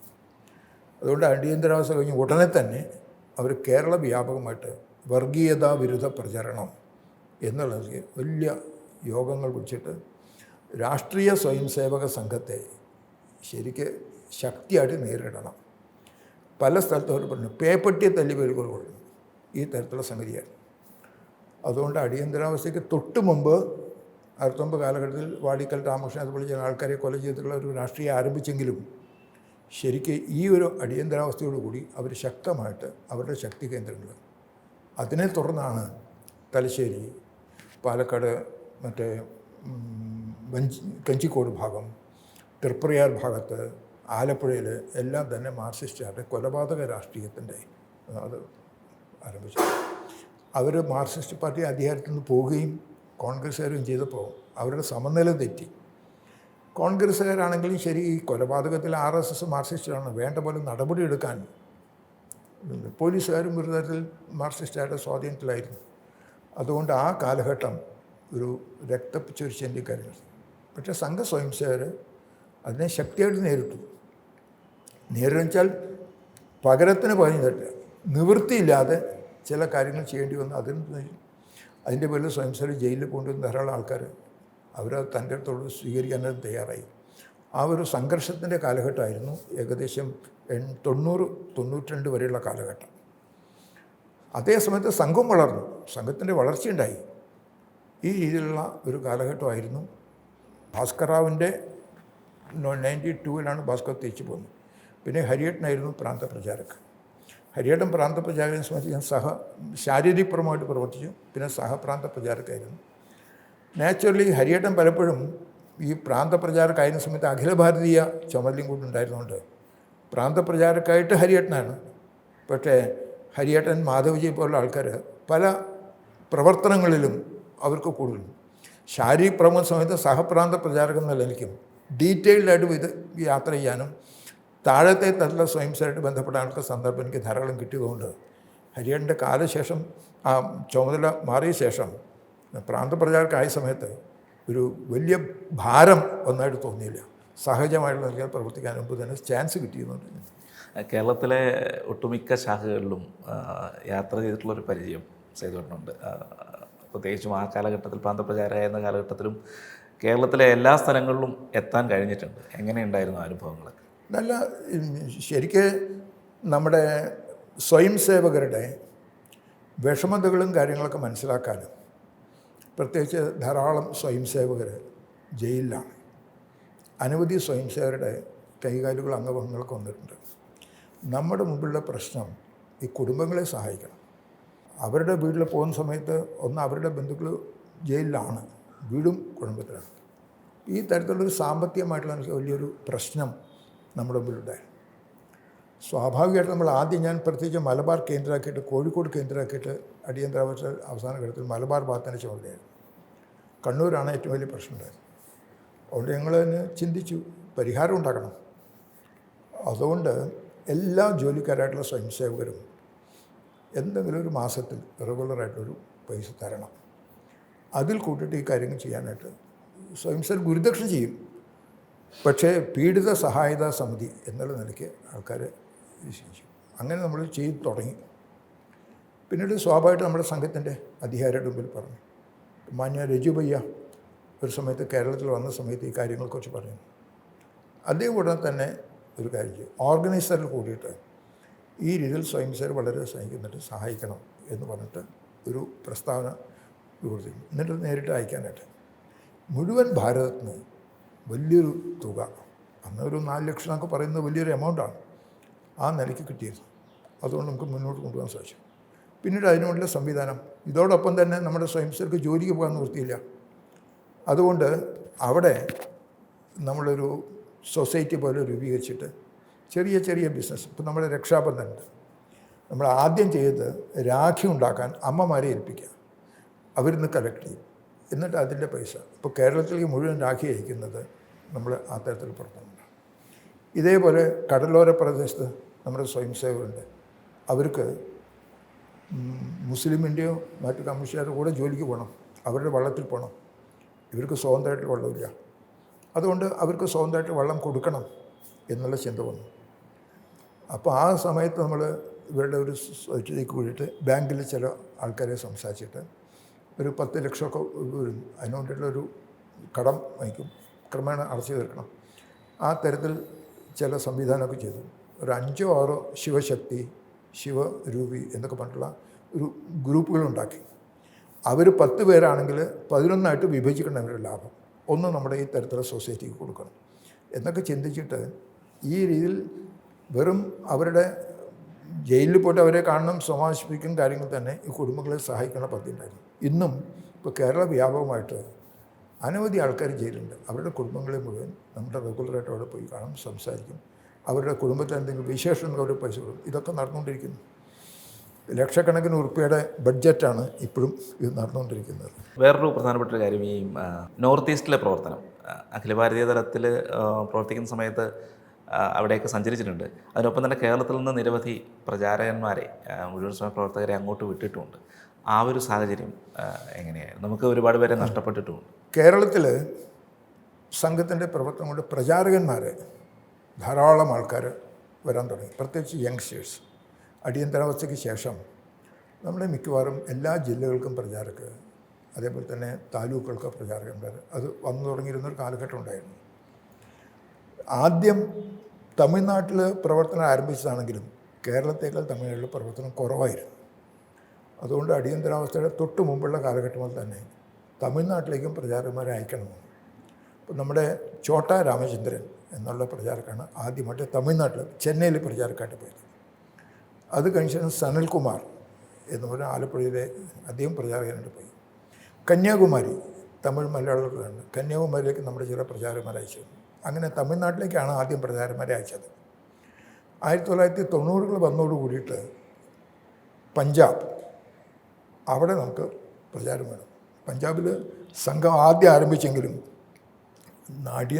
ആദ്യത്തെ നിരോധനത്തോടു കൂടി സംഘത്തിൻ്റെ പ്രവർത്തനം ആകെ തകർന്നു. അതുകൊണ്ട് പ്രത്യേകിച്ച് അകാലികളുടെ ശക്തി കൂടി. അതുകൊണ്ട് അവിടെ പ്രചാരകന്മാരെ അയക്കണം. അപ്പോൾ നമ്മുടെ NCT രാജഗോപാൽ എന്നുള്ളൊരു പ്രചാരകൻ നമ്മൾ അമൃത്സറിൽ അയച്ചു. അയാൾ അവിടെ ഉള്ള സമയത്താണ് അകാലികൾ നമ്മുടെ ശാഖകരെ ആക്രമിച്ചതും ചില ആൾക്കുണ്ടായിരുന്നു. പക്ഷെ ആ സമയത്തും ഇയാൾ പഞ്ചാബ് സിഖുകാരായിട്ടുള്ള ആൾക്കാർക്ക് നല്ല ബന്ധം വെച്ചിട്ടൊക്കെ ഉണ്ടായിരുന്നു. അതേപോലെ NCT രാജഗോപാൽ, പിന്നെ ഒരു നന്ദകുമാർ നമ്മൾ ചണ്ഡീഗഡിൽ അയച്ചിരുന്നു പ്രചാരക്കായിട്ട്. പിന്നീടാണ് ആസാം ഭാഗത്തേക്ക് പ്രചാരകന്മാരെ അയക്കണം എന്നുള്ളൊരു ഘട്ടം വന്നത്. അതുകൊണ്ട് ആസാം ഭാഗത്തേക്ക് നമ്മൾ ആദ്യമായിട്ട് 2 പ്രചാരകന്മാരെ അയച്ചു. ഒന്ന് പാലക്കാട്ട് നിന്ന് ചേത്തല്ലൂർ എന്നുള്ളൊരു അശോകൻ, പിന്നെ വെൺമണി ഭാഗത്തുള്ള അയാളുടെ പേര് ശരിക്കും നാരായണൻകുട്ടി എന്നാണ്. പക്ഷേ അവിടെ തിരുവനന്തപുരത്ത് ചില പ്രശ്നങ്ങളൊക്കെ ഉണ്ടായ കാരണം അയാളെ നമ്മൾ അങ്ങോട്ട് അയക്കുമ്പോൾ ഈ നാരായണൻകുട്ടി എന്നുള്ള പേര് അവിടെ മനസ്സിലായില്ല. അതുകൊണ്ട് അവിടുത്തെ ആൾക്കാരെ അറിയുന്നതിൽ മുരളി മനോഹർ എന്നുള്ള പേരിൽ അയച്ചു. ഇവർ 2 പേരാണ് അവിടെ പോയത്. ഇപ്പോഴും അശോകൻ അവിടെ തന്നെയാണ് മുഴുവൻ ആസാം ക്ഷേത്രത്തിൻ്റെ പ്രചാരക പ്രമുഖമായിട്ട് അവിടെ പ്രവർത്തിക്കുന്നു. 10-30 വർഷങ്ങളായി. നാരായണൻകുട്ടി മുരളി അവിടെ വെച്ചിട്ട് ഒരു സ്ഥലത്ത് നൽബാരി എന്നുള്ള സ്ഥലത്തായിരുന്നു പ്രചാരകൻ. അയാളെ അവിടുത്തെ തീവ്രവാദികളായിട്ടുള്ള ആൾക്കാർ പിടിച്ചു കൊണ്ടുപോയി. പിന്നെ അയാളെ കൊല ചെയ്തു. അയാളുടെ ബോഡി നമുക്ക് കിട്ടിയില്ല, എവിടെ വെച്ച് കൊലയൊന്നും അറിയില്ല. ആ രീതിയിൽ അവിടെ തന്നെ അയാൾ രക്തി. പക്ഷെ അതിൻ്റെ അടുത്ത വർഷം നമുക്ക് 5 പേരെ നിശ്ചയിച്ചു. ഇത് നമ്മളെ തളർത്തില്ല എന്ന് വെച്ചാൽ 5 പേര് പ്രചാരകന്മാരായിട്ട് പോയി. അങ്ങനെ ധാരാളം പേര് ആസാമിൽ സംഘപ്രവർത്തനത്തിന് പോയിരുന്നു. ഇതേ സമയത്ത് മാന്യ ഭാസ്കർ റാവു സംഘപ്രവർത്തനം മാറി കുറച്ച് സുഖമില്ലായിരുന്നു. പിന്നെ വനവാസി മേഖലയിലായി. വനവാസി രംഗത്ത് അവിടെ പ്രത്യേകമായിട്ട് വനവാസി മേഖലയിൽ സ്കൂളുകളും നാഗാലാൻഡിലൊക്കെ ആയപ്പോൾ അധ്യാപകന്മാരായിട്ട് ഇവിടെ നമ്മുടെ ധാരാളം സ്വയംസേവ അധ്യാപകന്മാരായിട്ട് അവർ പോയി. അങ്ങനെ ചില ആൾക്കാർ പിന്നെ വനവാസി പ്രവർത്തനത്തിനായിട്ട് ഇപ്പോഴും തുടരുന്ന സംഗതിയുണ്ട്. ശ്രീധരൻ എന്ന് പറഞ്ഞിട്ടൊരാൾ അവിടെ വർക്ക് ചെയ്യുന്നു. നമ്മുടെ രമേശ് കണ്ണൂരിൽ നിന്നുള്ള അയാൾ അവിടെ പോയി അവിടുന്ന് തന്നെ വിവാഹം കഴിച്ചു. പിന്നെ അയാൾ വനവാസി പ്രവർത്തനമായിട്ട് തുടങ്ങുന്നു. ആ രീതിയിൽ കേരളത്തിൽ നിന്ന് ആസാമിൻ്റെ പ്രവർത്തനം വളർത്തുന്ന ധാരാളം പ്രചാരകന്മാരും കഴിക്കാൻ സാധിച്ചു. 90കളിൽ വീണ്ടും ഒരു നിരോധനം നേരിടേണ്ടി വന്നു. അപ്പോൾ ആ സമയത്തുള്ള പ്രവർത്തനങ്ങൾ എങ്ങനെയാണ്? വാസ്തവത്തിൽ 1948 75 അപേക്ഷിച്ച് 92 ഇതിലൊക്കെ 2-3 വാസ്തവമുണ്ട്. 48 നിരോധന കാലഘട്ടത്തിൽ സമൂഹം നമ്മുടെ കൂടെ ഇല്ല, സംഘം മാത്രമേ ഉള്ളൂ അതിനെ നേരിടാൻ. 1975 ആയപ്പോഴേക്ക് അടിയന്തരാവസ്ഥയ്ക്കെതിരായിട്ടുള്ള പോരാട്ടത്തിലേക്ക് സമൂഹത്തെ നമുക്ക് മുന്നോട്ട് നയിക്കും. 1992 ആകുമ്പോൾ സംഘത്തിന് യാതൊരു പ്രശ്നവും ഉണ്ടായില്ല. ഒരു നിയമപരമായിട്ടുള്ള ഒരു നിരോധനം എന്നല്ലാതെ സംഘത്തിൻ്റെ കാര്യാലയങ്ങൾ അവർക്ക് പൂട്ടും കാര്യങ്ങൾ ചെയ്യുന്നു. ഒരു തരത്തിലുള്ള പ്രശ്നം ഉണ്ടായില്ല. സമൂഹം മുഴുവൻ നമ്മുടെ കൂടെയായിരുന്നു. ആ കാര്യത്തിന് രാമജന്മഭൂമിയുടെ പേരിലാണ്, ബാബരി മസ്ജിദ് തകർത്തു എന്നിട്ടാണ്. അതുകൊണ്ടൊരു നിരോധനം എന്നുള്ളത് നമുക്ക് യാതൊരു തരത്തിലുള്ള ഫീലിംഗും ഉണ്ടായില്ല. സംഘത്തിൻ്റെ സ്വയംസേവ സാധാരണ പോലെ പ്രവർത്തിക്കുന്നുണ്ടായിരുന്നു. ശാഖകൾ മാത്രം ഒരുമിച്ച് ഉള്ളത്. അങ്ങനെ എന്നാലും ശാഖാരൂപത്തിൽ പലതരം കളികളൊക്കെ ആയിട്ടുണ്ടായിരുന്നു. അതുകൊണ്ട് 92, 93 കാര്യത്തിൽ RSS ഒരു നിരോധനത്തിൻ്റെ അനുഭവമേ ഉണ്ടായില്ല എന്നുള്ളതാണ്. സമൂഹം നമ്മുടെ കൂടെയായിരുന്നു. ഈ അഖില ഭാരതീയ തലത്തിലുള്ള സമയത്ത് അവിടെയൊക്കെ യാത്ര ചെയ്തിരുന്നല്ലോ. അപ്പോൾ ഈ ആസാമിലൊക്കെ പോയിരുന്നോ? ഈ ഒരു പ്രദേശങ്ങളിലൊക്കെ സേതുവേട്ടൻ സഞ്ചരിച്ചിരുന്നു? ഈ നാരായണൻകുട്ടി എന്നെ കാണാതെ പോയ സ്ഥലങ്ങളിലൊക്കെ പോയിരുന്നോ സേതുവേട്ടൻ? ഞാൻ ശരിക്ക് നൽബറിയിലും ആസാമിലും മണിപ്പൂരിലും എല്ലാം ഈ പ്രചാരകന്മാരൊക്കെ കാണാനായിട്ടുള്ള യാത്ര ഉണ്ടായിരുന്നല്ലോ. ആ സമയത്ത് നൽബറിയിൽ പോയപ്പോൾ എനിക്ക് കാണാൻ സാധിച്ചത് നാരായണൻകുട്ടി അവരുടെ ദൈവമായിട്ടുള്ളതാണ്. മിക്കവാറും എല്ലാ വീടുകളിലും പൂജാമുറിയിൽ അദ്ദേഹത്തിൻ്റെ ഫോട്ടോ ഉണ്ടായിരുന്നു. അദ്ദേഹത്തിൻ്റെ കൂടെ ഉണ്ടായിരുന്ന അന്നത്തെ ഒരു ചക്രവർത്തി എന്നുണ്ട്, അതിപ്പോൾ അവിടുത്തെ സംഘചാലക്കാണ്. അദ്ദേഹത്തിൻ്റെ വീട്ടിലെ വീട്ടുകാർക്കെല്ലാം തന്നെ നാരായണൻകുട്ടിയെ സംബന്ധിച്ചുള്ളൊരു അവരുടെ വീട്ടിൽ നിന്ന് ഇറങ്ങി പോകുന്ന സമയത്താണ് അറസ്റ്റ് ചെയ്തത്. അതുകൊണ്ട് ആ ഭാഗത്ത് മുഴുവൻ അവരുടെ പൂജാമുറിയിൽ അവർ നാരായണൻകുട്ടിയുടെ ഫോട്ടോ വെച്ചിട്ട് ഒരു ദൈവത്തെ പോലെ ആരാധിക്കുന്ന അനുഭവം ഉണ്ടായിരുന്നു. അതേപോലെ ഇത് നമുക്ക് അനുഭവപ്പെട്ട സംഗതികൾ. നമ്മുടെ പ്രചാരകന്മാർ ആ ഭാഗത്ത് പോയിട്ട് ഗ്രാമപ്രദേശങ്ങളിൽ പോയിട്ട് അവിടുത്തെ ജനങ്ങളുടെ വിശ്വാസം നേടിയെടുത്ത് എത്രമാത്രം ഉണ്ടായിരുന്നു എന്നുള്ളത് ശരിക്കും ഈ അശോകൻ്റെയൊക്കെ അനുഭവം പറയുമ്പോൾ എല്ലാ ഗ്രാമത്തിൽ പോകുമ്പോഴും അശോകൻ അവരുടെ ഹീറോ ആണ്. ഇതുപോലുള്ള പ്രചാരന്മാർ പ്രവർത്തിച്ചു. നമ്മുടെ രാജ്യത്തിൻ്റെ കാര്യം നോക്കുമ്പോൾ ഞാൻ ആ സമയത്ത് തവാങ് എന്ന ഏരിയയിൽ പോയിരുന്നു. ശരിക്ക് ആ ഭാഗത്തെ റോഡുകൾ മുഴുവൻ അതിർത്തി പ്രദേശത്ത് പട്ടാളക്കാർ അവിടെയുണ്ട്. റോഡ് മഹാമോശമാണ്. ഞാൻ ശരിക്കും അങ്ങോട്ട് പോകുമ്പോൾ ഒരു 3-4 മണിക്കൂർ യാത്ര, ഇരുന്ന് യാത്ര ചെയ്യാൻ സാധിക്കില്ല. അതുകൊണ്ട് ആംബുലൻസിൽ കിടന്ന് ആ തരത്തിലാണ് പോയത് അവിടെ. ഈ സമയത്ത് നമ്മുടെ ഗവൺമെൻറ്റിൻ്റെ സ്വഭാവം എന്താണെന്നറിയാമോ? അതിർത്തി പ്രദേശം, നമ്മുടെ ആൻ്റണി രാജ്യരക്ഷാ മന്ത്രിയുടെ സമയത്ത് അതിർത്തി പ്രദേശങ്ങളെ റോഡ് നമ്മൾ വളരെ ക്ലിയർ ആക്കിയാൽ ശത്രുക്കളുടെ വാഹനങ്ങൾ വരാൻ വളരെ എളുപ്പമാണ്. അതുകൊണ്ട് റോഡുകൾ ഇങ്ങനെ ആകണം. ഇതായിരുന്നു നമ്മുടെ പോളിസി. ഇപ്പോൾ ആ അതിർത്തി വരെ നല്ല ഫസ്റ്റ് ക്ലാസ് റോഡുകളും നമ്മുടെ വിമാന സർവ്വയും റെയിൽവേയും എല്ലാം വരുന്ന സമയത്ത് നമ്മുടെ പട്ടാളക്കാർക്ക് വളരെ ഈസിയായിട്ട് അവിടെ എത്താനും കാര്യങ്ങൾ ചെയ്യാൻ സാധിക്കും.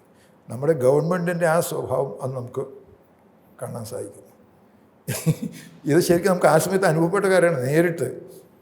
ഈ രീതിയിൽ നമ്മുടെ സംഘപ്രവർത്തനത്തിൽ സ്വയംസേവർ അവിടെ പോകുന്നു, അവിടുത്തെ ജനങ്ങളുടെ ഹൃദയം പിടിക്കുന്നു, നല്ലപോലെ പ്രവർത്തനം നടക്കുന്നു. ഈ സംഘർഷവുമായി ബന്ധപ്പെട്ട് ഓർമ്മയിലുള്ളൊരു കാര്യം, അതായത് ഒരു അഭിമുഖത്തിൽ ശ്രീജിത്ത് മൂത്തേടത്ത് പറഞ്ഞിരുന്നു, സംഘത്തിൻ്റെ ഒരു ക്യാമ്പിൽ പോയ സമയത്ത് അന്നത്തെ പ്രാന്തപ്രചാരകരായിരുന്ന സേതുവേട്ടൻ സേതുമാധവൻ ക്യാമ്പിൽ രാത്രി എല്ലാവരും കിടന്ന് ഉറങ്ങുന്ന സമയത്ത് ഞാൻ അവിടെ നിന്ന് എഴുന്നേറ്റ് പോയിട്ട് ഒരു സ്ഥലത്തൊട്ടേക്ക് ഇരിക്കുകയാണ്. അപ്പം പുള്ളി അടുത്ത് വന്ന് തോളിലൊക്കെ തട്ടി വിളിച്ച് കൂട്ടിക്കൊണ്ടുപോയി കാര്യങ്ങളൊക്കെ ചോദിച്ചു, എന്താണ് കാര്യങ്ങൾ. അപ്പോൾ എൻ്റെ മനസ്സിലുള്ള ഈ ഒരു വികാരം ഞാൻ പുള്ളിയോട് തുറന്ന് പറഞ്ഞു, ശ്രീജിത്ത് ആ രീതിയിൽ ചിന്തിക്കണ്ട, ആ രീതിയിൽ ചിന്തിക്കരുത്. കാരണം നിങ്ങളുടെ അച്ഛനെ ഇല്ലാതാക്കിയത് ഒരുപക്ഷെ അതിന് ആയുധമായത് മാത്രമേ ആ ആളുകൾ. യഥാർത്ഥത്തിൽ പ്രതികൾ ഈ കൊലപാതക രാഷ്ട്രീയം എന്നുള്ള ആശയമാണ്. അതാണ് സമൂഹത്തിൽ നിലനിൽക്കുന്ന ഏറ്റവും പ്രധാനപ്പെട്ട പ്രശ്നം. ഇപ്പം ശ്രീജിത്തിൻ്റെ മനസ്സിൽ തോന്നുന്ന ഈ ഒരു പ്രതികാര ചിന്ത ഏതെങ്കിലും തരത്തിൽ പ്രാവർത്തികമാക്കി കഴിഞ്ഞാലും അത് അവിടെ അവസാനിക്കില്ല, വീണ്ടും പ്രശ്നങ്ങളിലേക്ക് തന്നെ പോവുകയുള്ളൂ. കൊലപാതകത്തിനോ അല്ലെങ്കിൽ കൊലപാതക രാഷ്ട്രീയത്തിനോ പ്രേരിപ്പിക്കുന്ന ആ ഒരു ആശയത്തെ ഇല്ലാതാക്കാൻ വേണ്ടിയുള്ള ശ്രമമാണ് പ്രധാനമായിട്ടും നടക്കേണ്ടത്. ആ സമയത്ത് പ്രതികാരം ചെയ്യണമെന്നുള്ള ചിന്തയുണ്ടായിരുന്നു. സേതുവേട്ടനാണ് സംസാരിച്ചപ്പോൾ പറഞ്ഞത്. അത് അനവധി സ്ഥലത്ത് നമുക്ക് ഈ കാര്യം ഉണ്ടായിട്ടുണ്ട്. കുമാരൻ്റെ മരണം കഴിഞ്ഞ ശേഷം നമ്മുടെ ബോഡി കൊണ്ടുപോകുമ്പോൾ ആ കൊണ്ടുപോകുന്നതിന് നേരെ കല്ലേറ് നടന്നിട്ടുണ്ട്. പല സ്ഥലത്തും നമ്മുടെ ആൾക്കാരെ നിയന്ത്രിച്ച് ഈ ഒരു സംസ്കാര കാര്യങ്ങൾ നടത്തേണ്ടതുണ്ട്. സ്വാഭാവികമായിട്ട് ആൾക്കാരുടെ വിരോധമാണ്. അതേപോലെ നമ്മുടെ ശ്രീജിത്ത് എന്നുള്ളൊരു സ്വയംസേവകനുണ്ട്. അയാളുടെ അച്ഛൻ നല്ല അധ്യാപകനാണ്. അദ്ദേഹത്തെ അവർ കൊല ചെയ്തു. ഈ സമയത്ത് ഇയാളുടെ മനസ്സിൽ എങ്ങനെയെങ്കിലും പകരം വീട്ടണം എന്നുള്ളതായിരുന്നു. അപ്പോൾ ഇങ്ങനെയുള്ള സ്വയംസേവനം നമ്മൾ വിരുത്തിയിട്ട് ഇങ്ങനെ നിങ്ങൾ കൊന്നൊന്നിരിക്കട്ടെ, പകരത്തിന് പകരാവും. പക്ഷെ അത് കഴിഞ്ഞ ശേഷം നമുക്ക് ഇത് അവസാനിപ്പിക്കാൻ സാധിക്കും. അതുകൊണ്ട് പകരത്തിന് പകരം ചില ആൾക്കാരെ കൊല്ലും. അവർ നമ്മുടെ ആൾക്കാരാണ്. നിവൃത്തിയില്ലാത്ത സമയത്ത് ആത്മരക്ഷയ്ക്ക് വേണ്ടി ചെയ്യാം. പക്ഷേ നമുക്ക് ആവശ്യം നമ്മുടെ കഠിനമായിട്ടുള്ള പരിശ്രമം കൊണ്ട് ഈ ആശയത്തെ ഇല്ലാതാക്കണം. അവർക്ക് പിന്നെ ഇതുപോലെ അനവധി സ്ഥലത്ത് നമ്മൾ ഈ തരത്തിലുള്ള ബൈഠക്ക് നടത്തി അവരെ നമ്മുടെ സംഘടനാ പ്രവർത്തനം വളർത്താൻ അവരുടെ വികാരത്തെ ആ തരത്തിൽ ചെയ്യും. ഇതെനിക്ക് കിട്ടിയതല്ല. ഇവിടെ ഈ എറണാകുളം ജില്ലയിൽ മറ്റേ ഇവിടെ പറവൂർ കൈതാരത്ത് നമ്മുടെ വെളിയനാട് ചന്ദ്രൻ ചേട്ടനുള്ളൊരു അദ്ദേഹം അവിടെ പോയിരുന്നു. അവിടെ പോയി വെച്ചപ്പോൾ അദ്ദേഹത്തിൻ്റെ സംഘസ്ഥാനിൽ വെച്ചിട്ട് അദ്ദേഹത്തെ കയറി ആക്രമിച്ചു, കൊല ചെയ്തു. ഇത് അടിയന്തരാവസ്ഥയ്ക്ക് മുമ്പാണ് കേട്ടോ. ആ സമയത്ത് അവിടെ നമ്മുടെ ഒരു അനുസ്മരണ പരിപാടി ഉണ്ടായിരുന്നു. അതിൽ മാധവജി അവിടെ സംസാരിച്ചു. മാധവജി അവിടെ പറഞ്ഞത് ശരിക്കും ചന്ദ്രേട്ടൻ പോയി, നമുക്കെല്ലാവർക്കും വേദനയുണ്ട്. പക്ഷേ ചന്ദ്രേട്ടൻ്റെ ഈ ഒരു പോക്കിനെ നമ്മളെങ്ങനെ നേരിടുക? നമ്മുടെ എല്ലാവരുടെയും മനസ്സിൽ നമ്മുടെ സംഘടനാ ശക്തി കൊണ്ട് ഈ ഒരു വിഷവിത്ത് ആശയം നമ്മുടെ നാട്ടിൽ നിലനിൽക്കാൻ സാധിക്കാത്ത സ്ഥിതി ഉണ്ടാക്കണം എന്ന് പറഞ്ഞിട്ട് എല്ലാവരും ചന്ദ്രേട്ടൻ്റെ മനസ്സിൽ കണ്ണീരൊക്കെ ഒഴുക്കുന്ന സമയത്ത് ലേവലേശം ഒരു തുള്ളി കണ്ണീരില്ലാതെ ആ സമൂഹത്തിനുള്ളിൽ എങ്ങനെയാണ് ഇതുള്ളത്? ഇത് മാധവിയെ നോക്കിയിട്ട് കാര്യമാണ്. അതുകൊണ്ട് സ്വാഭാവികമായിട്ട് നമ്മൾ പ്രവർത്തിക്കുന്ന സ്ഥലത്ത് മുഴുവൻ ഉണ്ടായിരുന്നു. ഇതേപോലെ മാറാട്ടിലെ മുസ്ലിങ്ങൾ വന്ന് ഉറങ്ങിക്കിടക്കുന്ന വീടുകളിൽ നമ്മുടെ ആൾക്കാരെ കൊല ചെയ്തും കാര്യങ്ങൾ ചെയ്യുന്നുണ്ടായിരുന്നു. പ്രത്യേകിച്ച് മക്കുവരുടെ ഇടയിൽ വാശിയും വിരോധം കൂടുതലാണ്.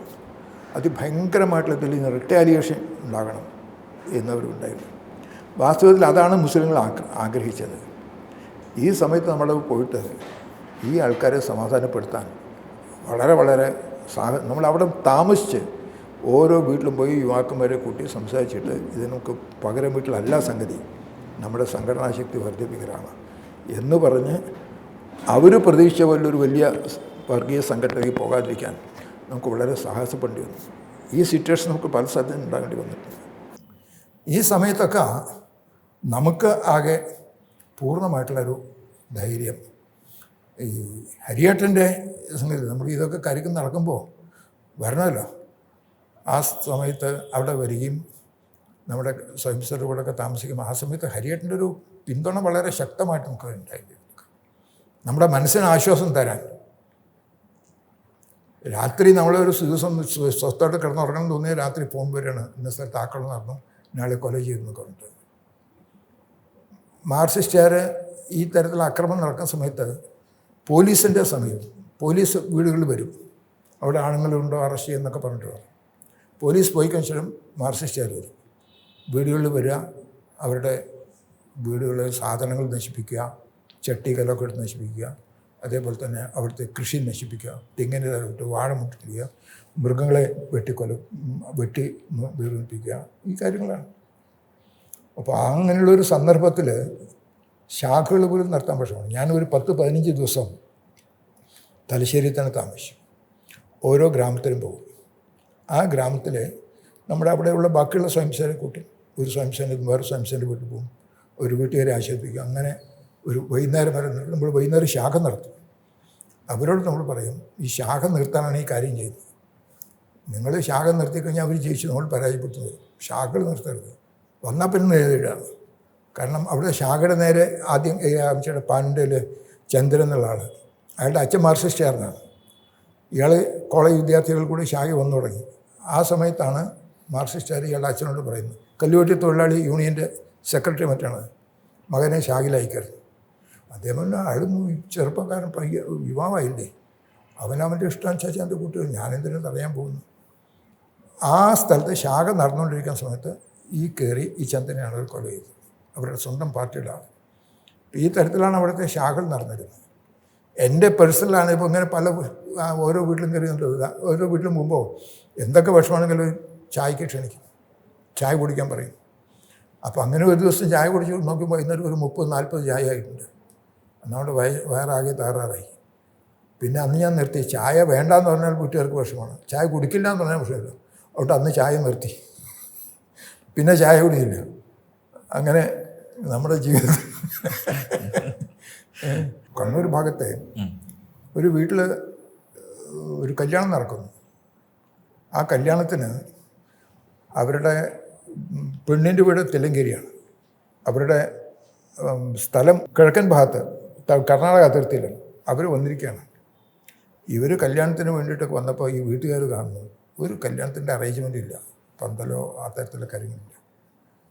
അപ്പോൾ അവർ പറഞ്ഞു എങ്ങനെ, അപ്പോൾ ഇവിടെ നമുക്ക് മാല ഇടൽ മാത്രമാണ്. ഒരു ശ്രീനാരായണ ഗുരുദേവൻ്റെ ഫോട്ടോ വെച്ചിട്ട് അതിലൊരു മാലയൊക്കെ ചാർത്തി അതിന് മുമ്പിൽ വെച്ചിടുന്ന നമുക്ക് എല്ലാം നടത്തരുത്, ഒരു വിളക്കൊക്കെ കത്തിച്ചിട്ട്.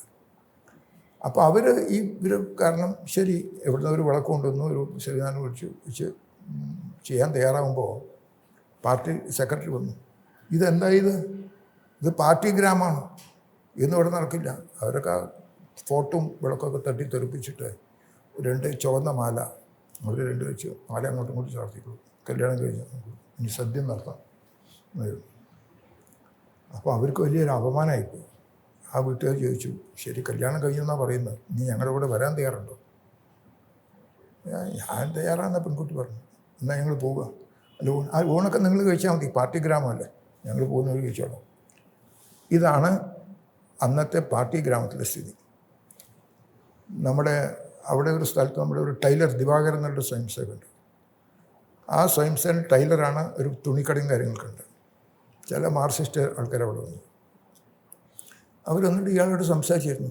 അപ്പോൾ നാട്ടുകാരല്ലേ, ഞാൻ നിങ്ങളെ ചായക്ക് ക്ഷണിക്കട്ടെ എന്ന് ചോദിച്ചു. അവിടെ അങ്ങനെയുണ്ട്. ചായ വരുത്തി ചായ കുടിച്ചു. പിന്നെ ഇവർ അവിടുന്ന് കത്രിക എടുത്തെടുത്ത് എൻ്റെ പറ്റിൽ കുത്തു. ഈ മാർക്സിസ്റ്റുകാരുടെ ക്രൂരതയുടെ ഒരു സ്വഭാവം.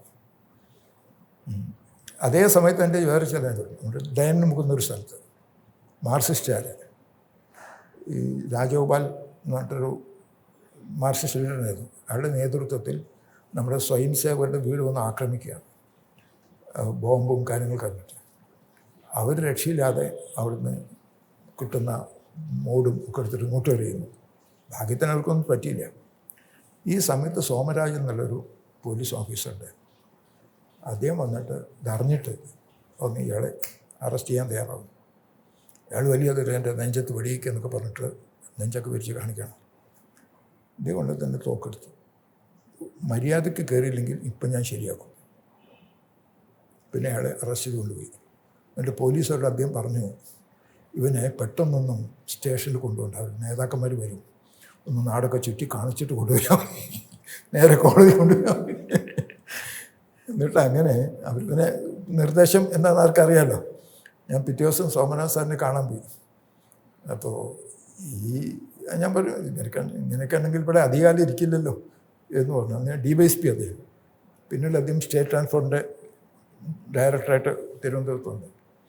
അദ്ദേഹത്തിനോട് പറഞ്ഞതെന്നറിയോ, ഈ മത്തി പോലെ കേരളത്തിൽ എവിടെ എന്നെ ട്രാൻസ്ഫർ ചെയ്താലെന്താ, എൻ്റെ പെട്ടി ഞാൻ തയ്യാറാക്കി വെച്ചിട്ടുണ്ട്, എവിടെ നിന്ന് ഞാൻ ഇവിടെ ഇത് ഞാൻ സമ്മതിക്കില്ല, അഹങ്കാരം എന്നായിരുന്നു. അതേ സമയത്ത് വേറൊരു ഓഫീസറുണ്ടായിരുന്നു, കുമാരസ്വാമി. അദ്ദേഹം എല്ലാ പോലീസ് സ്റ്റേഷനിലേക്കും ആ സമയത്ത് എഴുതിയെടുത്ത് രാവിലെ ഞാൻ ടിഫിൻ കഴിക്കുന്നതിന് മുമ്പ് നിങ്ങളുടെ ഏരിയയിൽ നിന്ന് എത്ര ആർസേരെ അറസ്റ്റ് ചെയ്തു എന്നുള്ള വിവരം അറിയിക്കണം. ഇത് നമ്മൾ ആ സമയത്ത് പത്രത്തിലൊക്കെ കൊടുത്തിരുന്നു ഇയാൾക്ക്. ഈ രീതിയിൽ പോലീസ് ഓഫീസർമാരുടെ വ്യത്യസ്ത പ്രകൃതവും കാര്യങ്ങളൊക്കെ ഉള്ളത്. ഞാൻ ആലപ്പുഴ പ്രചാരക്കാരിക്കുമ്പോൾ ആലപ്പുഴയിൽ ഈ ഒരു വീടിൻ്റെ നേരെ ഇവിടുത്തെ ഹിന്ദുക്കൾ തന്നെ ഗുണ്ടാസ് അവരാക്രമിക്കാനായിട്ട് വന്നിരുന്നു. അപ്പോൾ നമ്മൾ സ്വയംസേവകർ തയ്യാറായി, അടിച്ചു, ഓടി. ആ തരത്തിലുള്ള കാര്യങ്ങളൊക്കെ നടന്നതിൻ്റെ കൂട്ടത്തിൽ പിന്നെ പോലീസ് വന്നപ്പോൾ ആയുധങ്ങളായിട്ട് വീട്ടിൽ ആൾക്കാരുണ്ട്. അപ്പോൾ അക്രമം നടത്തിയ നിലയ്ക്ക് നമ്മളെല്ലാവരും പിടിച്ചിട്ടുണ്ട്. ഞാനടക്കം ജയിലിൽ പോയി. കുറച്ച് കാലം 107 ഞാൻ കയറി നടക്കരുത് വന്നു. സ്വയംസേവർ ഒരുമിച്ച് കൂട്ടി ഇതിനെ നേരിട്ടാണ്.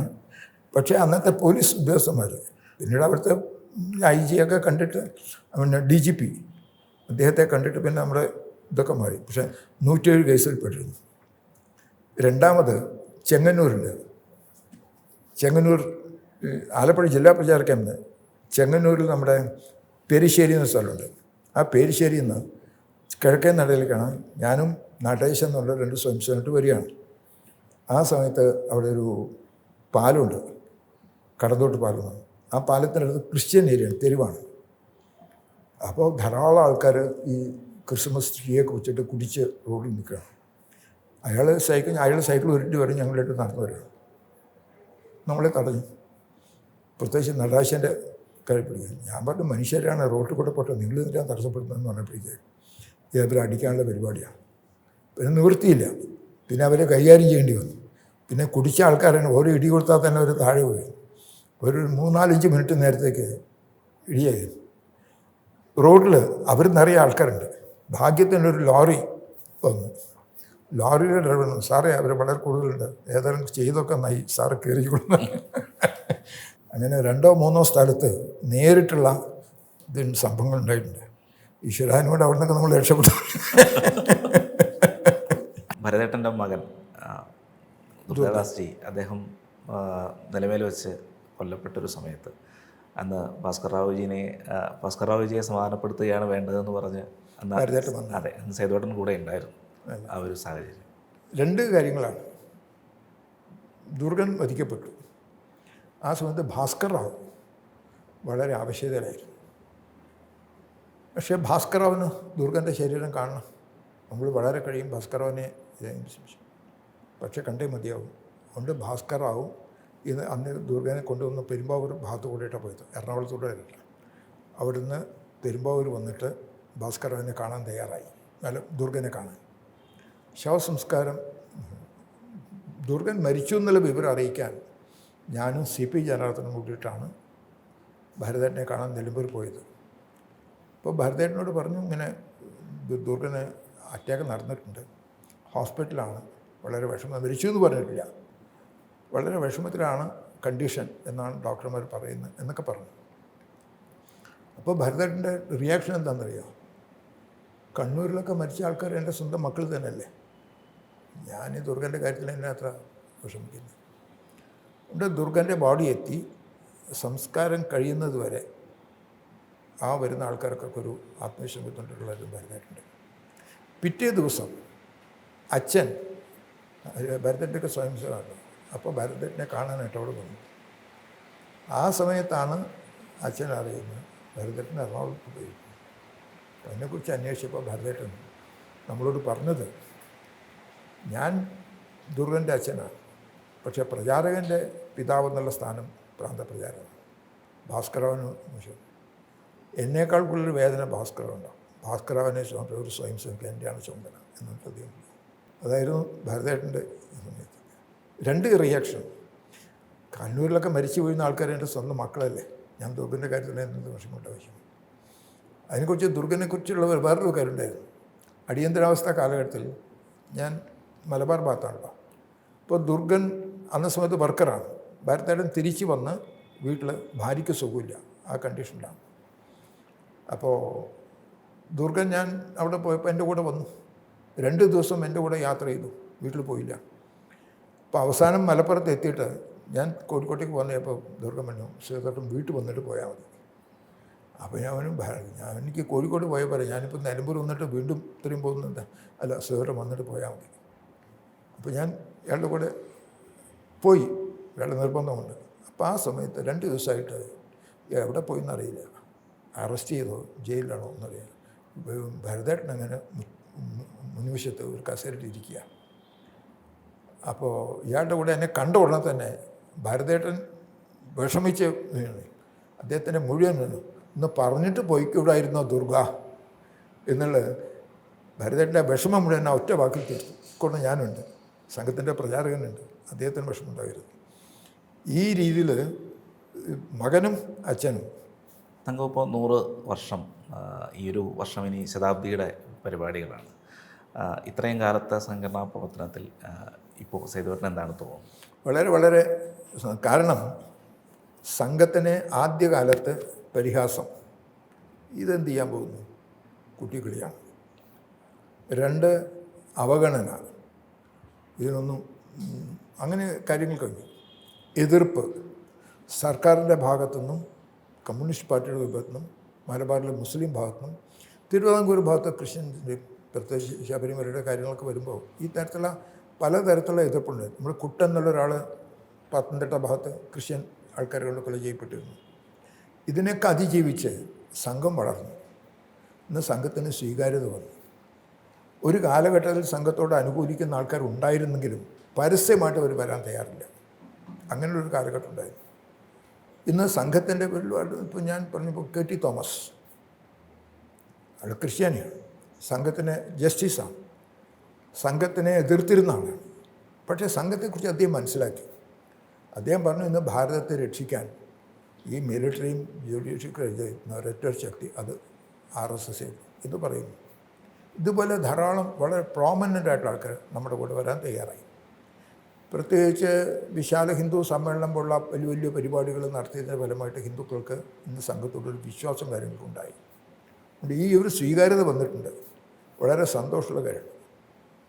കേരളത്തിൽ ഏത് എതിർപ്പുകൾ ഉണ്ടായിരുന്നെങ്കിലും വേറെ ഈ ശക്തികൾ നമ്മളെ എതിർത്തിരുന്നു. ഇന്നിപ്പോൾ അവർ പറയുന്നത് അവരെല്ലാവരും കൂടി ഒരുമിച്ച് വന്നിട്ട് നമ്മളെ എതിർക്കണമെന്നാണ്. ഇന്ന് മാർക്സിസ്റ്റുകാർ BJP അല്ല എതിർക്കുന്നത്, RSSനാണ്. അപ്പോൾ ഒരു തരത്തിൽ സംഘത്തിൻ്റെതായിട്ടുള്ള ശക്തി എതിരാളികളും സമ്മതിച്ചു. അവർക്ക് തനിച്ച് ചെയ്യാൻ സാധിക്കില്ല. ആ തരത്തിലുള്ള ശക്തികൾക്ക് ഒരുമിച്ച് കൂടണം എന്നുള്ള സ്ഥിതി വന്നു. സംഘത്തിൻ്റെ സ്വീകരിക്കാനുള്ള മനസ്ഥിതി നമ്മുടെ സമൂഹത്തിൽ വന്നു. ഈ ഒരു സംഗതിയാണ്. അതുകൊണ്ട് അഖില ഭാരതീയ അടിസ്ഥാനത്തിൽ തന്നെ ഈ തരത്തിലുള്ള സ്വീകാര്യതയുള്ള സന്ദർഭം നമുക്ക് സന്തോഷം തരുന്നതാണ്. പക്ഷെ വിശ്രമിക്കാനുള്ളതല്ല. നമ്മുടെ ലക്ഷ്യത്തിലെത്താൻ ഈ തരത്തിലുള്ള ആൻറ്റി നാഷണൽ ആക്ടിവിറ്റീസിനെ പരാജയപ്പെടുത്തണം. അതിനനുകൂലമായിട്ടുള്ള നിലക്ക് ആൾക്കാരുടെ കൂടുതൽ ശക്തി വർദ്ധിപ്പിക്കണം. അതിനു വേണ്ടിയിട്ട് ഈ 100-ആം വർഷം ആഘോഷിക്കുന്നതിന് പകരം ഇത് ഈ വർഷം ഉപയോഗിച്ചുകൊണ്ട് നമ്മുടെ ലക്ഷ്യത്തിലേക്ക് എത്താൻ എത്ര വേഗത്തിൽ പോകാൻ അതനുസരിച്ചുള്ള പദ്ധതികളും പരിപാടികളായിട്ട് മുന്നോട്ട് പോകുന്നു. അതുകൊണ്ട് ഈ നിരാശയുടെയും ഒരു വിഷമത്തിൻ്റെയൊക്കെ കാലഘട്ടം മാറിയിട്ട് ആത്മവിശ്വാസത്തോട് മുന്നോട്ട് പോകാനുള്ള കാലഘട്ടത്തിൽ എത്തിയിരിക്കുന്നു. അതുകൊണ്ട് ഇപ്പോൾ നമ്മുടെ സർസംഖ്യാലൊക്കെ പറയണ്ടേ 1947 അത് ഭാരതത്തിൻ്റെ സ്വാതന്ത്ര്യത്തിൻ്റെ ഇതാണ്.